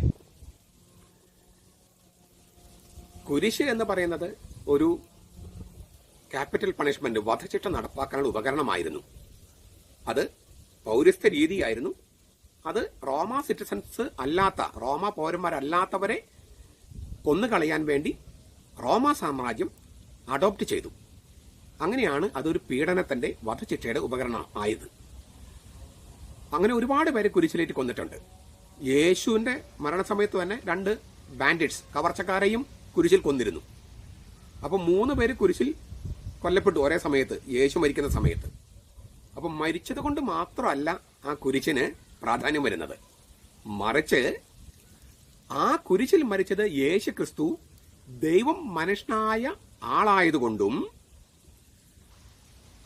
അങ്ങനെ കുരിശിൽ മരിച്ചവൻ മരണത്തിൽ നിന്ന് ഉയർത്തെഴുന്നേറ്റ് ജീവന്റെ ഒരു പുതിയ ഘട്ടം, ജീവന്റെ അവസാനത്തെ ഘട്ടം ഉദ്ഘാടനം ചെയ്ത് എല്ലാ മനുഷ്യർക്കും ആ ജീവനിലേക്ക് പ്രവേശിക്കാനുള്ള സാധ്യത തുറന്നിട്ടതുകൊണ്ടുമാണ്. ഇതൊന്നും ഞാൻ ആവർത്തിക്കാൻ ആഗ്രഹിക്കുന്നു. ദൈവം മനുഷ്യനായി വന്ന ആളായ യേശുക്രിസ്തു കുരിശിൽ മരിച്ചതുകൊണ്ടും അങ്ങനെ മരിച്ച് മരണത്തെ തന്നെ തോൽപ്പിച്ചുകൊണ്ട് അവൻ മരണത്തിൽ നിന്ന് മരിച്ചവരിൽ നിന്ന് ഉത്ഥാനം ചെയ്ത് ജീവന്റെ അവസാനത്തെ ഘട്ടം ഉദ്ഘാടനം ചെയ്തുകൊണ്ടാണ് ഈ യേശു മരിച്ച ആ കുരിശിന് പ്രാധാന്യം വന്നത്. തിരുവുത്ഥാനം ചെയ്തില്ലായിരുന്നെങ്കിൽ, മരണത്തിൽ നമ്മൾ ഉത്ഥാനം ചെയ്തില്ലായിരുന്നെങ്കിൽ ആ കുരിശിന് പ്രാധാന്യം ഉണ്ടാകുമായിരുന്നില്ല. അത് മറ്റൊരു വധശിക്ഷയുടെ ഉപകരണമായി മാറുമായിരുന്നു. മാത്രമല്ല, ആ കുരിശിൽ മരിച്ചത് ദൈവം മനുഷ്യനായ ആളല്ലായിരുന്നെങ്കിലും ഈ അർത്ഥം ഉണ്ടാകുമായിരുന്നില്ല. അതിനാൽ യേശു ശരീരത്തോടു കൂടി ഉയർത്തെഴുന്നേറ്റു എന്ന് ദ്യോതിപ്പിക്കുന്ന കുരിശാണ് മാർത്തോമ കുരിശ്. അതായത് മരണത്തിനെ ഉത്ഥാനം കൊണ്ട് വ്യാഖ്യാനിച്ചിരിക്കുന്ന കുരിശാണ് മാർത്തോമ കുരിശ്. യേശുവിനെ ഉയർപ്പിച്ചു, ദൈവം ഉയർപ്പിച്ചു എന്നാണ് പലപ്പോഴും ഉപയോഗിക്കുന്ന, ബൈബിളിൽ ഉപയോഗിക്കുന്ന വാക്ക്. എങ്ങനെ? പരിശുദ്ധാത്മാവിന് ശക്തി കൊണ്ട്. അതുകൊണ്ടാണ് ഈ കുരിശിന് അത് വെറും വധശിക്ഷയുടെ ഉപകരണമല്ല, യേശു ഉത്ഥാനം ചെയ്ത കുരിശാണ്. യേശു മരിച്ചവരിൽ നിന്ന് ഉയർപ്പിക്കപ്പെടുകയായിരുന്നു, അത് പരിശുദ്ധാത്മാവിന്റെ ശക്തിയിലൂടെയായിരുന്നു എന്ന് വെളിപ്പെടുത്തുന്ന കുരിശാണിത്. ആ പരിശുദ്ധാത്മാവിന്റെ ശക്തി വെളിപ്പെടുത്തുന്നത് അറിയിക്കാൻ വേണ്ടിയിട്ടാണ് ഈ കുരിശിന് മുകളില് പരിശുദ്ധാത്മാവിന്റെ ചിഹ്നമായ പ്രാവിനെ അവതരിപ്പിച്ചിരിക്കുന്നത്. ബൈബിളില് പരിശുദ്ധാത്മാവിന്റെ ഒരു ചിഹ്നമാണ് പ്രാവ്. പ്രാവിന് ഒരുപാട് അർത്ഥങ്ങളുണ്ട്. Dove of the Holy Spirit എന്ന് പറഞ്ഞിട്ട് ഞാനൊരു പുസ്തകം എഴുതിയിട്ടുണ്ട്. അതിനകത്ത് ഇതിന്റെ വിശദമായ കാര്യങ്ങൾ ഞാൻ കൊടുത്തിട്ടുണ്ട്. അപ്പോൾ പരിശുദ്ധാത്മാവിന്റെ ശക്തിയാൽ യേശു മരിച്ചവരിൽ നിന്ന് ഉയർപ്പിക്കപ്പെട്ടു. പരിശുദ്ധാത്മാവിന്റെ പ്രതീകമാണ് ബൈബിളില് പ്രാവ്. ആ പ്രാവ് കുരിശിന് മുകളിൽ വന്നിരിക്കുന്നതിന്റെ അർത്ഥം പരിശുദ്ധാത്മാവ് വന്ന് യേശുവിനെ ഉയർപ്പിച്ചു എന്നാണ്. ഈ കുരിശിന് ചുറ്റോട് ചുറ്റും ഇങ്ങനെ മൊട്ടുകൾ, വിടരാൻ പോകുന്ന മൊട്ടുകൾ പോലെയാണ്. എന്ന് വെച്ചാൽ കുരിശ് ചത്ത ഒരു തടിയല്ല, കുരിശ് വികാസം പ്രാപിച്ചുകൊണ്ടിരിക്കുകയാണ്. എന്ന് വെച്ചാൽ ജീവനുള്ള കുരിശായിട്ടാണ് അതിനെ അവതരിപ്പിച്ചിരിക്കുന്നത്. മുൻപൊരു വീഡിയോയിൽ ഞാൻ പറഞ്ഞിരുന്നു, യേശു തന്നെയാണ് കുരിശെന്ന്. അവൻ മരിച്ചവരിൽ ഉയർപ്പിക്കപ്പെട്ടു, അവൻ ജീവിക്കുന്നവനാണ്, ഇന്നും ജീവിക്കുന്നവനാണ്. അത് അവതരിപ്പിക്കാൻ വേണ്ടിയാണ് ഈ കുരിശ് തടിയിലാണെങ്കിൽ പോലും തടിയല്ല, യേശുവാണ്, അവൻ ജീവിച്ചിരിക്കുകയാണ്. ആ വിടരാൻ പോകുന്ന മുട്ടുപോലെ അവതരിപ്പിച്ച് ജീവിക്കുന്നവനാണ് ഈ കുരിശിൽ ഉയർപ്പിക്കപ്പെട്ടത് എന്ന് ബോധ്യപ്പെടുത്താൻ വേണ്ടിയാണ് ആ കുരിശിന്റെ അറ്റത്ത് മുകുളങ്ങൾ പോലെ, വിടരാൻ പോകുന്ന മൊട്ടുകൾ പോലെ അവതരിപ്പിച്ചിരിക്കുന്നത്. ജീവനുള്ളതാണ്. ഈ കുരിശ് സ്ഥാപിച്ചിരിക്കുന്നത് 3 ഇങ്ങനെ പടികളിലാണ്. 3 പടികള് ഗാഗുൽത്തായുടെ ചിഹ്നമാണ്. 3 പടികള് അത് പരിശുദ്ധ തൃത്വത്തിന്റെ ചിഹ്നവുമാണ്. 3 ബൈബിളില് പരിശുദ്ധ തൃത്വത്തിന്റെ ചിഹ്നമാണ്. 3 പടികള് ഗാഗുൽത്തായുടെ ചിഹ്നമാണ്. ഗാഗുൽത്തായാണ് ഈ 3 പടികൾ കൊണ്ട് അവതരിപ്പിച്ചിരിക്കുന്നത്. അതിനോട് ചേർന്ന് താമരയുടെ ഇലകൾ, 2 ഇലകളും അതിന്റെ തണ്ടും കൊടുത്തിട്ടുണ്ട്. എന്തുകൊണ്ടാണിത്? അതിനൊരല്പം ചരിത്രമുണ്ട്. തോമാസ് ലീഹ ഇന്ത്യയിൽ വന്ന സമയത്ത്, കേരളത്തിൽ വന്ന സമയത്ത്, കേരളത്തില് ഉണ്ടായിരുന്ന പ്രബല മതവിഭാഗങ്ങൾ എന്ന് പറയുന്നത്, ഒന്ന് അവിടുത്തെ ദ്രാവിഡ വംശജരുണ്ടായിരുന്നു. ദ്രാവിഡ വംശജര്, ഈ കറുത്ത കളറുള്ളവരൊക്കെ ദ്രാവിഡന്മാരാണ്. ആ ദ്രാവിഡ വംശജരുണ്ടായിരുന്നു. യഹൂദന്മാരുണ്ടായിരുന്നു. ആ യഹൂദന്മാരുടെ അടുത്തേക്കാണ് യഹൂദനായ തോമാസ് ലീഹ വന്നത്. പിന്നെ ബുദ്ധമതവും ജൈനമതവുമാണ് കേരളത്തിൽ പ്രബലമായിരുന്നത്. ബുദ്ധമതത്തിന്റെ ചിഹ്നമായിരുന്നു താമര. ബുദ്ധമതത്തിൽ നിന്നും യഹൂദമതത്തിൽ നിന്നും ദ്രാവിഡന്മാരിൽ നിന്നുമായിരുന്നു ആദ്യത്തെ മാനസാന്തരങ്ങൾ. ഹിന്ദുക്കള് കേരളത്തിലെത്തുന്നത് AD 4-ാം നൂറ്റാണ്ടിലാണ്. അപ്പോൾ നിങ്ങൾ ചിലർ ചോദിക്കാം, തോമസ് ലീഹ പാലയൂര് നമ്പൂതിരിമാരെ മാനസാന്തരപ്പെടുത്തിയ കഥയുണ്ടല്ലോ. തീർച്ചയായിട്ടും ഉണ്ട്. നമ്പൂതിരിമാരെന്ന് പറഞ്ഞാൽ ഹിന്ദുക്കളല്ല, ബുദ്ധവിഹാറിലെ പൂജാരിമാരെയാണ് നമ്പൂതിരിമാരെന്ന് വിളിക്കണേ. അപ്പോൾ ബുദ്ധമതത്തിൽ നിന്നും ഏറ്റവും കൂടുതൽ മാനസാന്തരങ്ങൾ ഉണ്ടായത് യഹൂദന്മാരിൽ നിന്നും ബുദ്ധമതത്തിൽ നിന്നും ആയിരുന്നു. ബുദ്ധമതത്തിന് മേലെ അതിൽ നിന്നാണ് മാനസാന്തരങ്ങൾ കൂടുതൽ ഉണ്ടായേ എന്ന് ബോധ്യപ്പെടുത്താൻ വേണ്ടിയാണ് ബുദ്ധമതത്തിന്റെ ചിഹ്നമായിരുന്ന ഈ താമരയുടെ മുകളിലായിട്ട് ഈ കുരിശ് സ്ഥാപിച്ചിരിക്കുന്നത്. ഇത് മാർത്തോമ ക്രിസ്ത്യാനികളുടെ സവിശേഷ ചിഹ്നമാണ്. ധാരാളം ദൈവശാസ്ത്രമുള്ള ഒരു അടയാളമാണ്. ഈ അടയാളങ്ങൾ വളരെ പ്രധാനപ്പെട്ടതാണ് എന്നുകൂടി പറഞ്ഞ് ഞാൻ ഉപസംഹരിക്കാം. യാഥാർത്ഥ്യം, ക്രൈസ്തവ സങ്കല്പത്തിൽ യാഥാർത്ഥ്യം എന്ന് പറയുന്നത് സ്വർഗത്തിലാണ്. അതിന്റെ ഇമേജ്, പ്രതിരൂപമാണ് ഭൂമിയിലുള്ളത്, പുതിയ നിയമത്തിലുള്ളത്. അതിന്റെ നിഴലാണ് പഴയ നിയമത്തിലുള്ളത്.